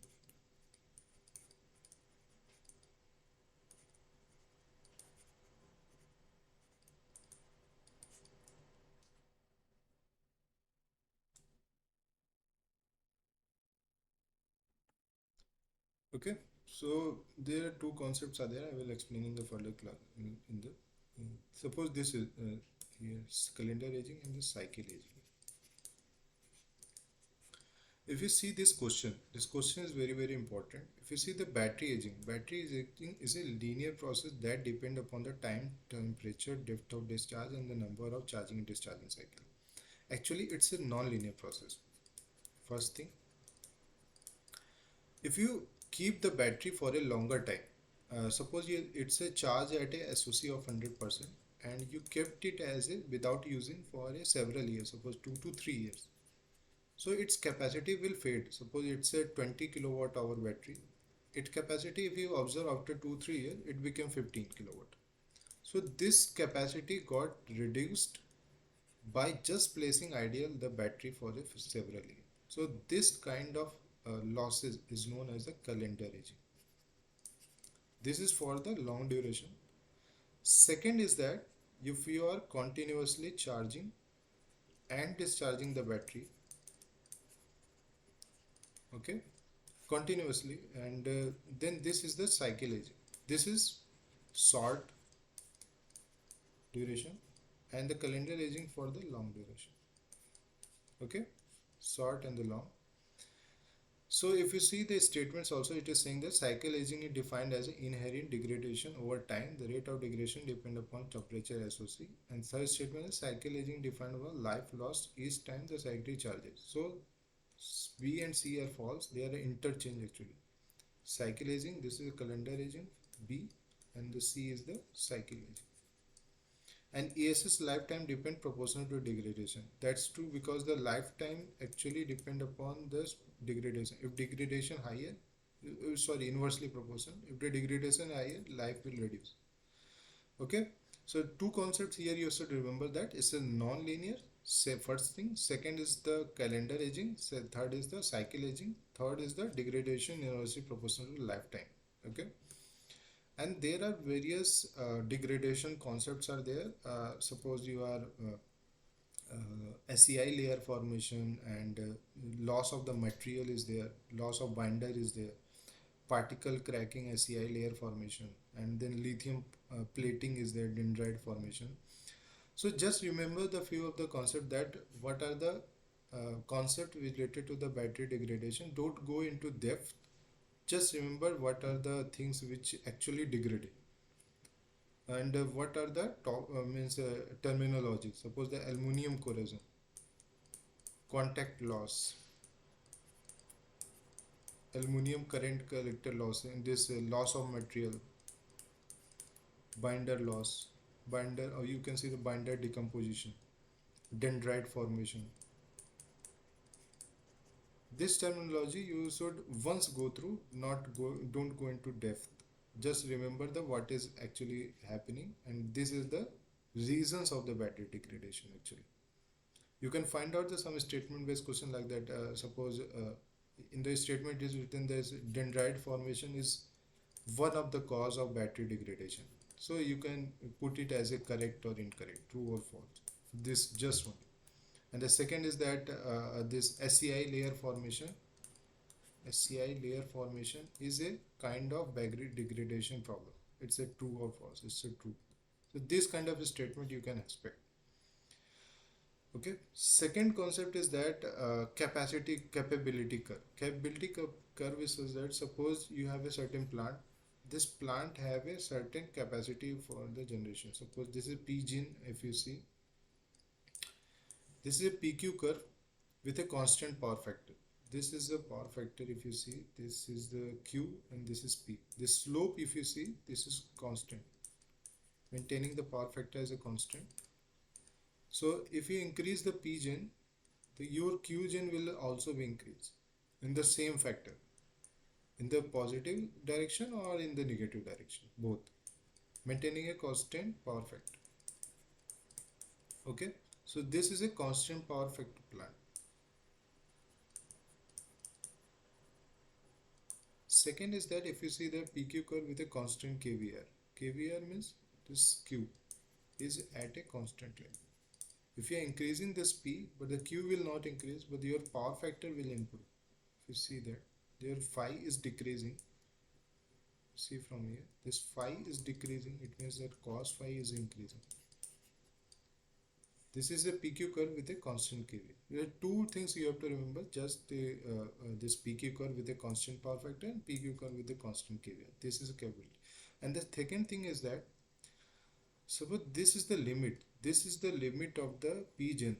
P gen means your plant have to generate this amount of minimum, and this is the maximum.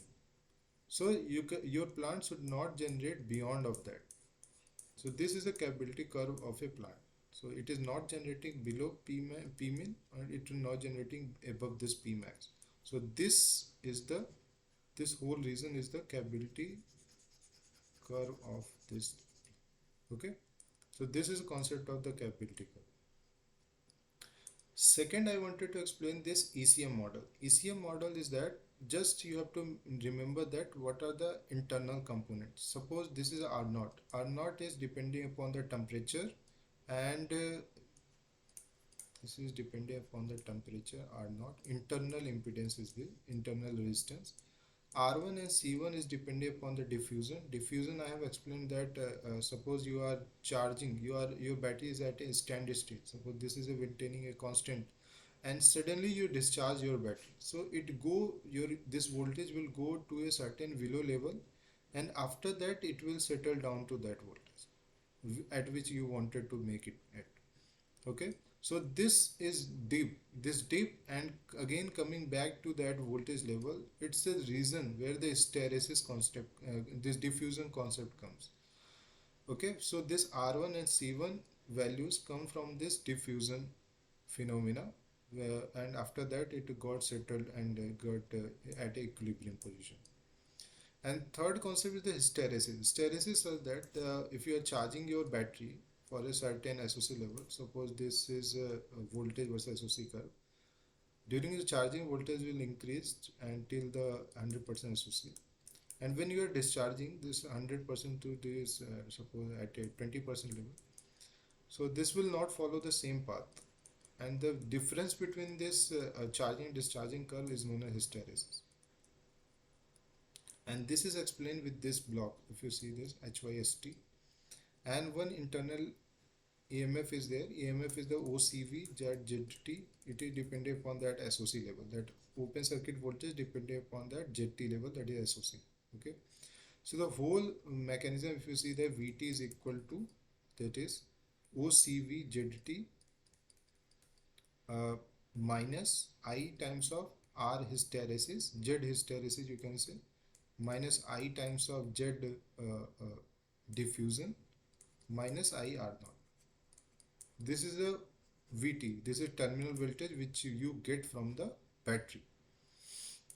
Second concept is that the BMS. BMS is actually a very important topic which I wanted to highlight with the certain standard definitions. This IEEE standard definition of the 1881, it defines the BMS as a system that includes the active functions necessary to control activities such as charging, discharging, thermal management, and the safety. And it monitors the state of the secondary battery. There is two types of batteries there, primary and the secondary. Primary, secondary, and the secondary is the rechargeable. Primary is non-rechargeable. And it's compute the subordinate data, communicate this data, safeguard the battery, and regulates its surrounding and the balance it using the application specific algorithm. Okay.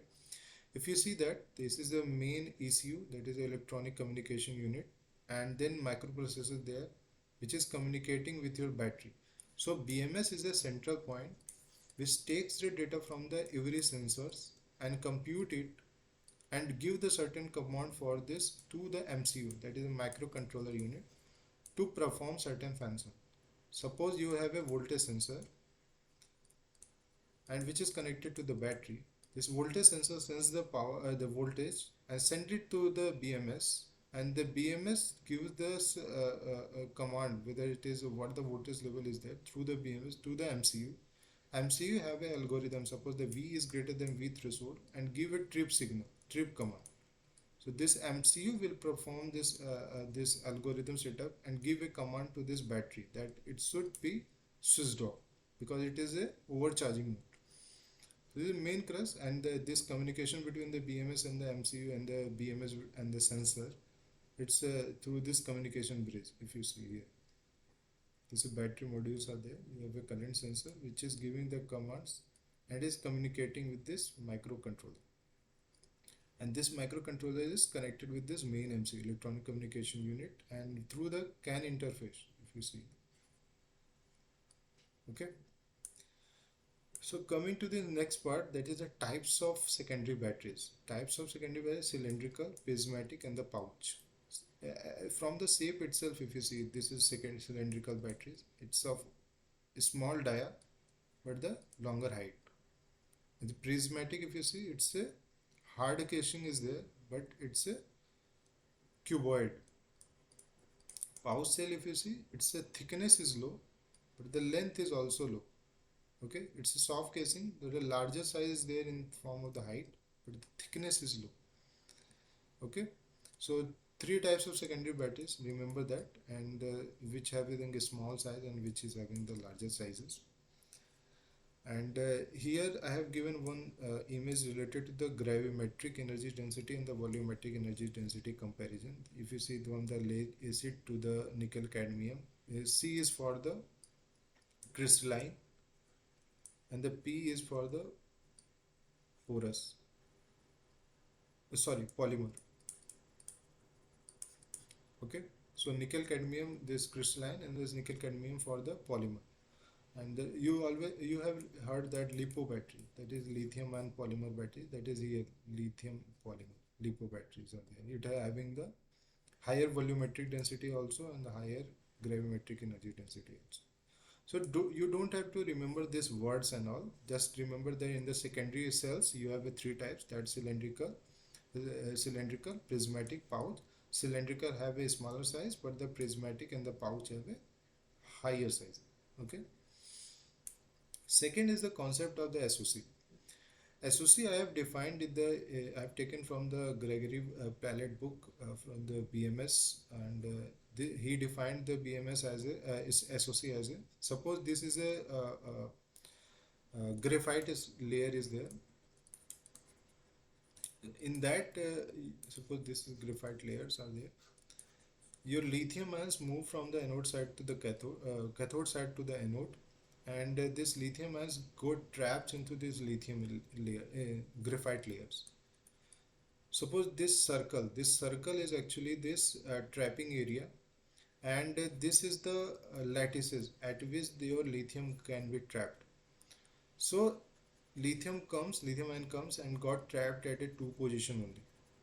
Okay, so this theta k is the cs average is capacity as a average level, and the cs average is that 2 divided by there are 6 places are there.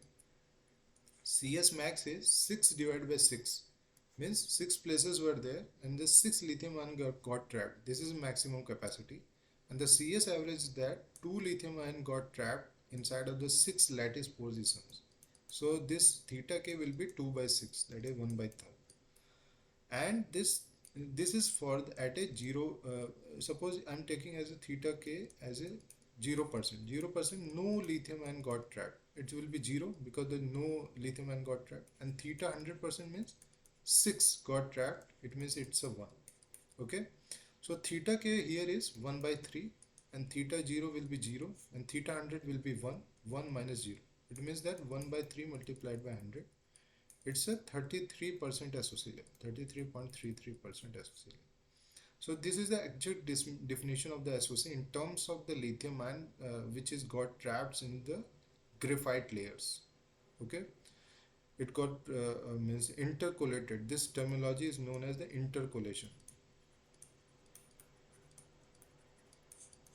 And if you see from the right side image also, this theta k variation with this cs max, theta 0 means theta cs max is 0.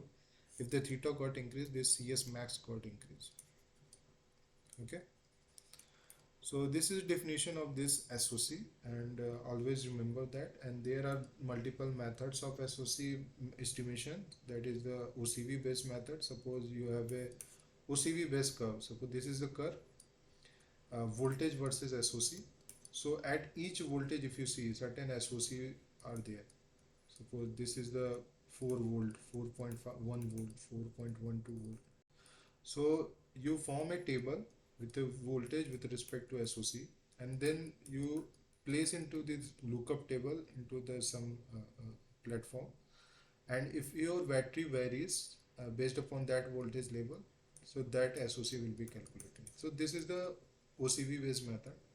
Second method is the Coulomb counting, that is ampere hour based, that is the Q is equal to Q naught minus 1 by C that IDT. Okay, so based upon that this SOC is being calculated using this Coulomb counting method, but just adding up the charges.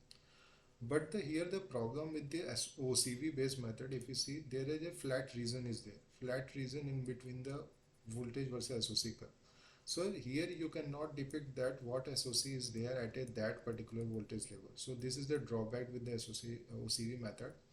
Same with the ampere hour, there is a Coulomb counting based method. If you see, if there is a error in current calculation, suppose the current sensor which you are using, suppose you are using Hall sensor and it gives the some error, suppose it given the 0.036 error, amps error.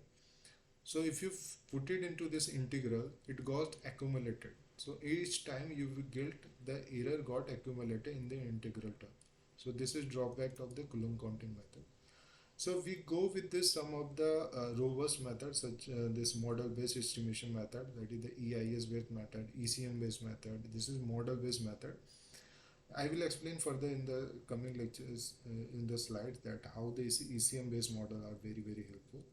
And others are the data driven methods, that is the neural network, SBM based methods and all. And second is the SOH. SOH is means I have told you that there are two types of fadings, that is the aging methods, that is a calendar aging, and second is the cycle aging. Cycle aging depend upon the number of cycles you charge and discharge, and the calendar aging is such that you place your battery for a longer time and its capacity got fed up. So if you see here the SOH, if you are using for one cycle, the SOH will be higher. If you are using for 63 cycles you have used, then SOCs got reduced, then 100, then 150. Your capacity got reduced, same amount with same factor. The SOH got reduced. And the SOH is also having several methods, that is direct measurement, direct method, capacity, internal impedance, model based.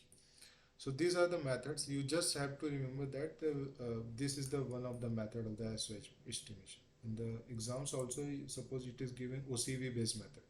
So OCV based method is used for what? This is for the SOC estimation. So that and also there are two concepts of cell balancing. Cell balancing so that you have a, suppose you have a 4 cells are there. Each cells differs, means you also know that each cells have a different zones. Suppose I am placing the cells here and at some places in the chassis. So each cells has a certain location, certain area which it covers, and it depends upon that. Suppose the temperature of that zone is different from the temperature of the different cell zone. Suppose this is T1 and this T2. Suppose this is minute at 0.5 or 0.03 degrees Celsius. So each cells will differ, and also it's have a memory effect. Memory effect is such that suppose I am charging the battery and discharging it again. So this battery continuously charge and discharge to the same path. And suppose I wanted to charge at a faster rate, at this level, this rate. So it will resist that because it follows that path, and this your internal structure got modified in that fashion itself. So this is a kind of memory effect, and this is not there in the lithium ion cell, but in the lead acid batteries are there.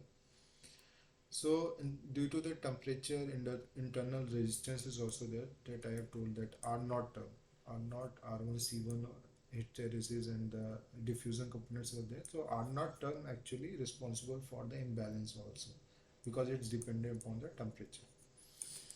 So this SOC, this temporal SOC is actually one of the methods for balancing, creating an unbalancing, that leakage and self-discharge, Coulombic efficiency, performing operation, and uneven temperature. And this SOH is also an important factor for creating unbalance, that is internal resistance change, self-discharge, SCI layer formation, the performing the operation. There are two types of cell balancing, passive and active. Passive balancing means you are dissipating the extra energy which is there inside of the cells, and towards this, suppose you have a resistor, you discharge that extra energy through that resistor. So creating and make it at a minimum level voltage of that cells. Suppose B1, B2, B3 and P1. So sort it out. It is at suppose the minimum is VB1. So VB3. So I discharge all the cells to a VB3 level. But in the active cell balancing, you set up one threshold. So discharge the extra energy from the VB1, which is the highest charge level, to the average voltage level. So VB1 plus VB2 plus VB3 plus VB4 divided by 4, you take the average and discharge the maximum to the average level and charge the minimum to the average level. So this is kind of active cell balancing. Second concept is the WAMS system. WAMS is the wide area monitoring system. Always remember this figure. This figure is such that you have a one central server will be there and one archive is there, because if you are storing the data or taking the data in the real time, you have an archive storage base where you send the data and storage for the further old computation. Okay. And you have a PMUs installed at a various location which governed by the IEEE C37.118 this communication feature between the PMUs and the central server. Okay, so this is a one kind of WAM system, means you are installing the PMUs at a very far locations, and you are governing with this IEEE standard, and you are capturing the data and putting into the SciGuard PDF server, and then you are putting into the archive. Okay, and this SciGuard PDF server engineer is actually operating and seeing the what is the changes happening in the various PMUs. Okay, you can go through the question. I will share this slide. And this WAM system has installed at the various locations, from the generation to the transmission and distribution, And in distribution also, that substation automation, feeder automation, and consumer side automation. And if you see here, there VAMs, this power system, then PMUs, which having the sensors, then high speed communication network, then VAMs controller is there. Means you are first measurement is happening, then it is getting transferred using some sensors to a communication network, which is having certain delay. Then it is feeding to the VAMs, this wide area monitoring controller, which is taking the decisions or processing the signals. Then it is sending back through this same communication network to the protection elements and the control unit through the actuators. Okay, so this is a main crux of the VAM system. And this VAM system has several components, which this PMUs, phasor measurement unit, phasor data concentrator, that PDCs. Always remember that this PMUs actually sends the data to the data collector. Data collector then transfer it to the super data collector. Super data collector is at a higher level, and then it connect and send the data to the data concentrator again for the storage and all. So the layer 1 have a data acquisition, data 2, level 2 is a data management, level 3 is the data services, level 4 is the applications. Okay, so this data collector is such that which is a central server is there, which connect for that region itself, which collects the data, and then it sends to the super data concentrator, which is a central level. And this have a communication channels, visualization analysis tools, and VAM situational awareness tools, and the wide area protection and the control. And second concept is that the difference between the PMUs and the SCADA, because both the concepts are generally same, but the SCADA system has a some disadvantage. That suppose the sampling rate, SCADAs take the one sample into 2-4 seconds, but the PMUs take the samples at a 10 to 60 samples per second. And if you see, the measurement quantity is the magnitude only, and the PMU's magnitude and the phasor, and the time synchronized there in the PMUs with the GPS based system is the synchro phasor systems. And the analog and digital channels, if you see, the 100 plus analog and digital signals are there. And the focus area is the local monitoring and control in the SCADA, with the wide area monitoring and control in the PMUs. Okay, this I will say, just go through, means study once, and you can expect one of the questions related to that in difference between the SCADA and the PMUs. Here one of the questions is related to the Nyquist criteria, sampling rate, and I have told you that Fs is be greater than or equal to 2 FM, and this FM massive signal is the max of this max of the FMs. Okay, so this, if you see here, FM, yeah. Here if you see the frequency, here the omega term is given, so the frequency here is 4, here is 6, here is 7. So the maximum frequency is here is 4 5 4 6 7, it's a 7 hertz. So the sampling rate will be 2 times of 7, that's a 14 hertz. Okay, so this is simple problems. You can expect that what is the maximum this sampling rate and all. And one question related to this positive sequence and negative sequence, this you can think of that you can coming the questions and all, that I0, I1 and I2 have certain component, one matrix is there, you can multiply with IA, IB and IC. This is 1 by 3, 1 1 1 1 alpha, alpha square, 1 alpha square alpha. So alpha is one angle 120 degree. Okay, here what is asking that I1 is the positive sequence, so I1 is equal to 1 by 3 multiplied by 1 multiplied by IA, that is IA, plus alpha times of IB plus alpha square times of IC. So put the value of alpha and the value of IA, which is given IA, IB and IC, you will get the positive sequence correct. Third point is that the structure, file structure of the Synco phasor standard. You don't have to remember this thing, but you have to remember the few things, that the bits is such that the when the file is transmitted using the Synco phasor system in the PMUs, then it have a certain file structure. Initially it have a synchronous structure, then sync structure with the 2 bits, that one is a MSB and LSB, whether it is a which is a synchronous system or not, and whether it is generating from the oscillator and all. Frame size is the data structure, then ID code of that PMU, then SOC is the secondary of century, that is a, and where the data is being reported. Fracsec is there, one of the term, that is a fraction of second at which time it got captured, then data 1, data 2, data n, what amount of data you been transferring. So remember that first is the synchronized system or not, then frame size, then ID of that, then the state of the century, then fraction of second it got captured, then the data, then you should check that whether it is a complete data size or not. Check is happening using the parity bit. Suppose if it is a 8-bit structure and you got a parity as a 1, then it's fine, that is even. And if you get the 9 or 7, that is, there will be a data loss. It means it's a 0, it's a loss of data. So you have to send it that all the files again. Okay. And the second concept of this microgrid, microgrid actually defined, means I'm lagging of the time, but I'm not going to into definition part. I have explained in the further slides. I'm going to the main concepts. Here are some of the problems. There are 3 different operating modes. First is the grid connected modes, islanding modes, and the other is the moving from islanded situation to the grid connected mode. So 3 operating modes are there: grid connected, islanded, and moving from the islanded to the grid connected mode. And this is the islanding situation. If you see here, this main utility is not being connected to this microgrid generating system. So this is a case of islanding, and there are multiple methods for islanding detection. I'm going to the few concepts. This is a non-detection zone for a relay.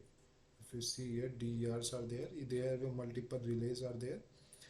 So set point of the voltage relay, if it is a in between 1.1 pu to the minus 0.08, this is the over voltage relay, and the over voltage region or the under voltage region.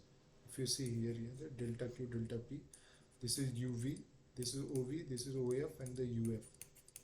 So this is all the reasons in which if the system is inside of that, it's a detection zone. Outside of that, it's a non-detection zone. So this is a kind of a one of the error inside of this relay, that is the under frequency and the over frequency relays. Here I have given one of the table depending upon this is a one EA conference paper is there. This is Auckland, that is a review of the DER's interconnected standards of the under voltage, the over voltage settings. So it have given that if the voltage is below 50%, how much time it take to disconnect. 50 to 85%, 2 minutes time, 2 seconds of time to disconnect.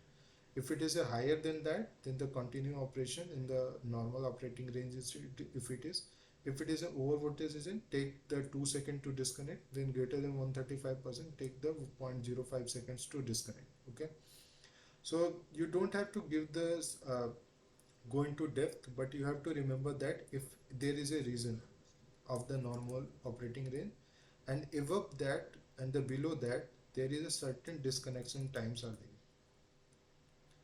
We depending upon the various standard. This is standard for IEC 61727, and if you go into IEEE 1547, it's a disconnection, maximum disconnection time is further higher, that is 0.16 seconds, and this over voltage it is lower.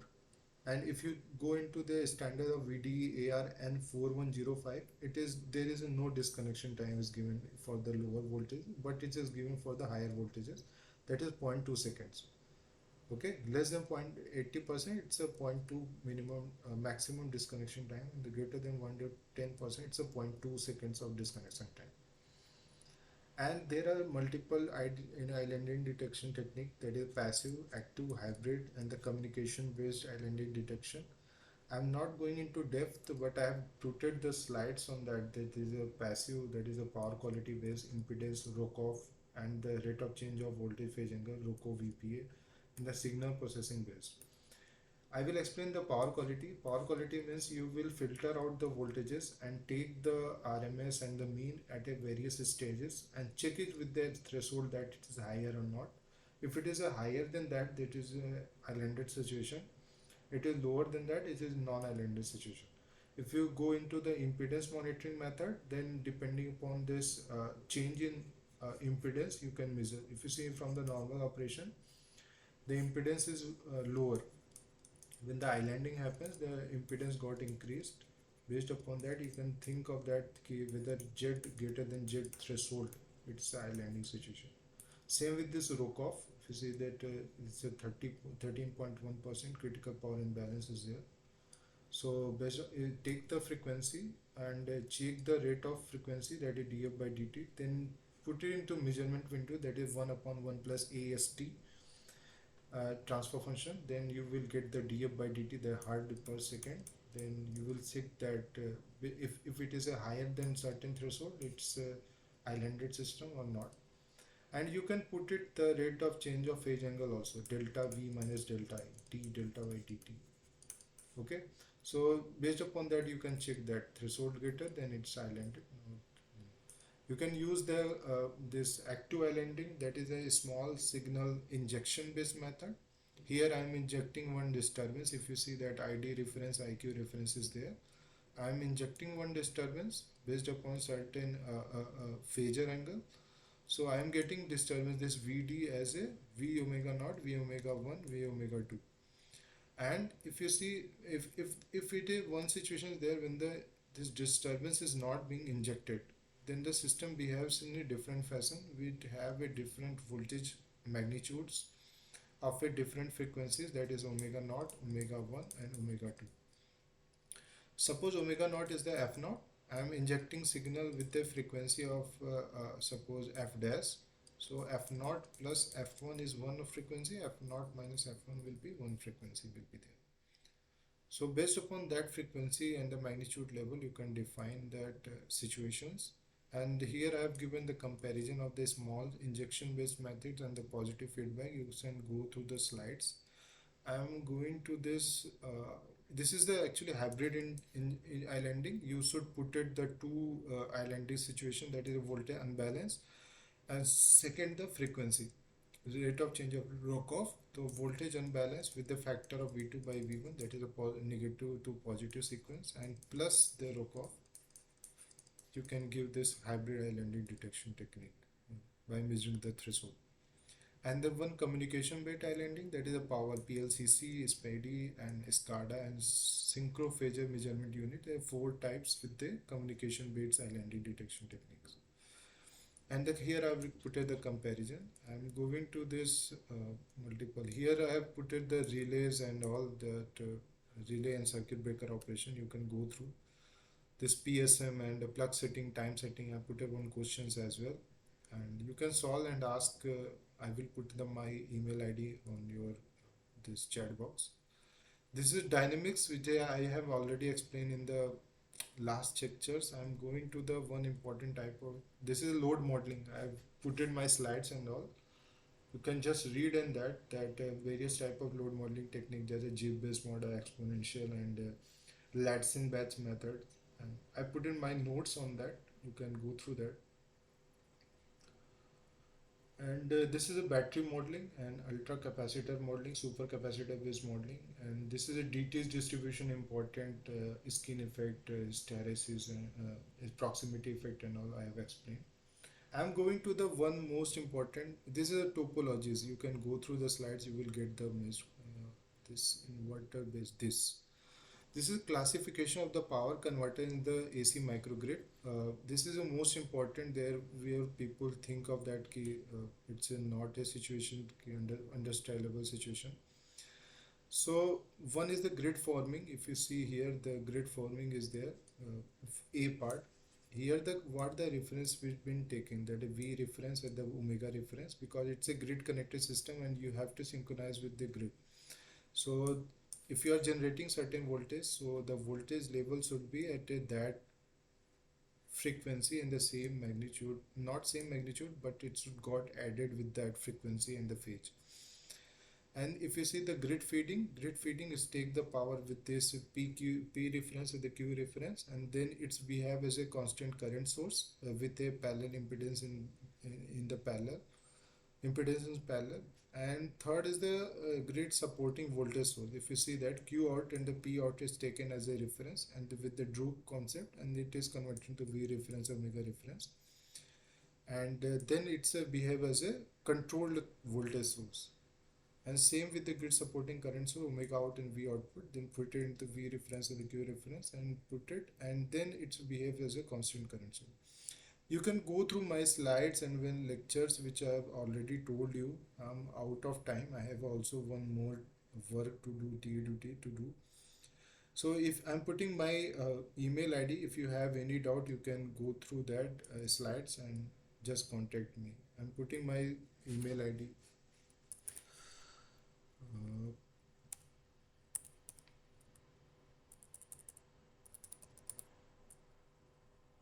if you have any doubt, just let me know. I will share you few of the things on that.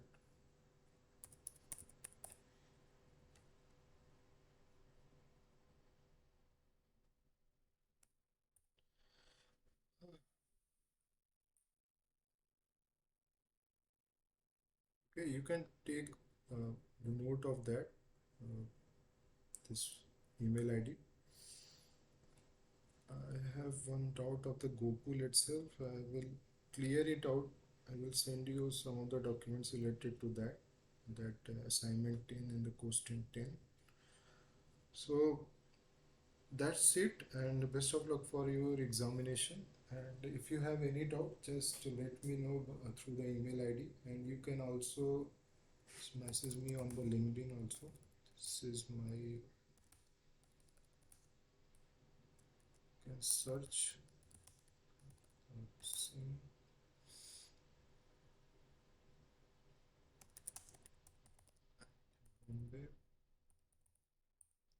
You can message me on the LinkedIn also. So if you have any doubt, just let me know and I will clear you and send you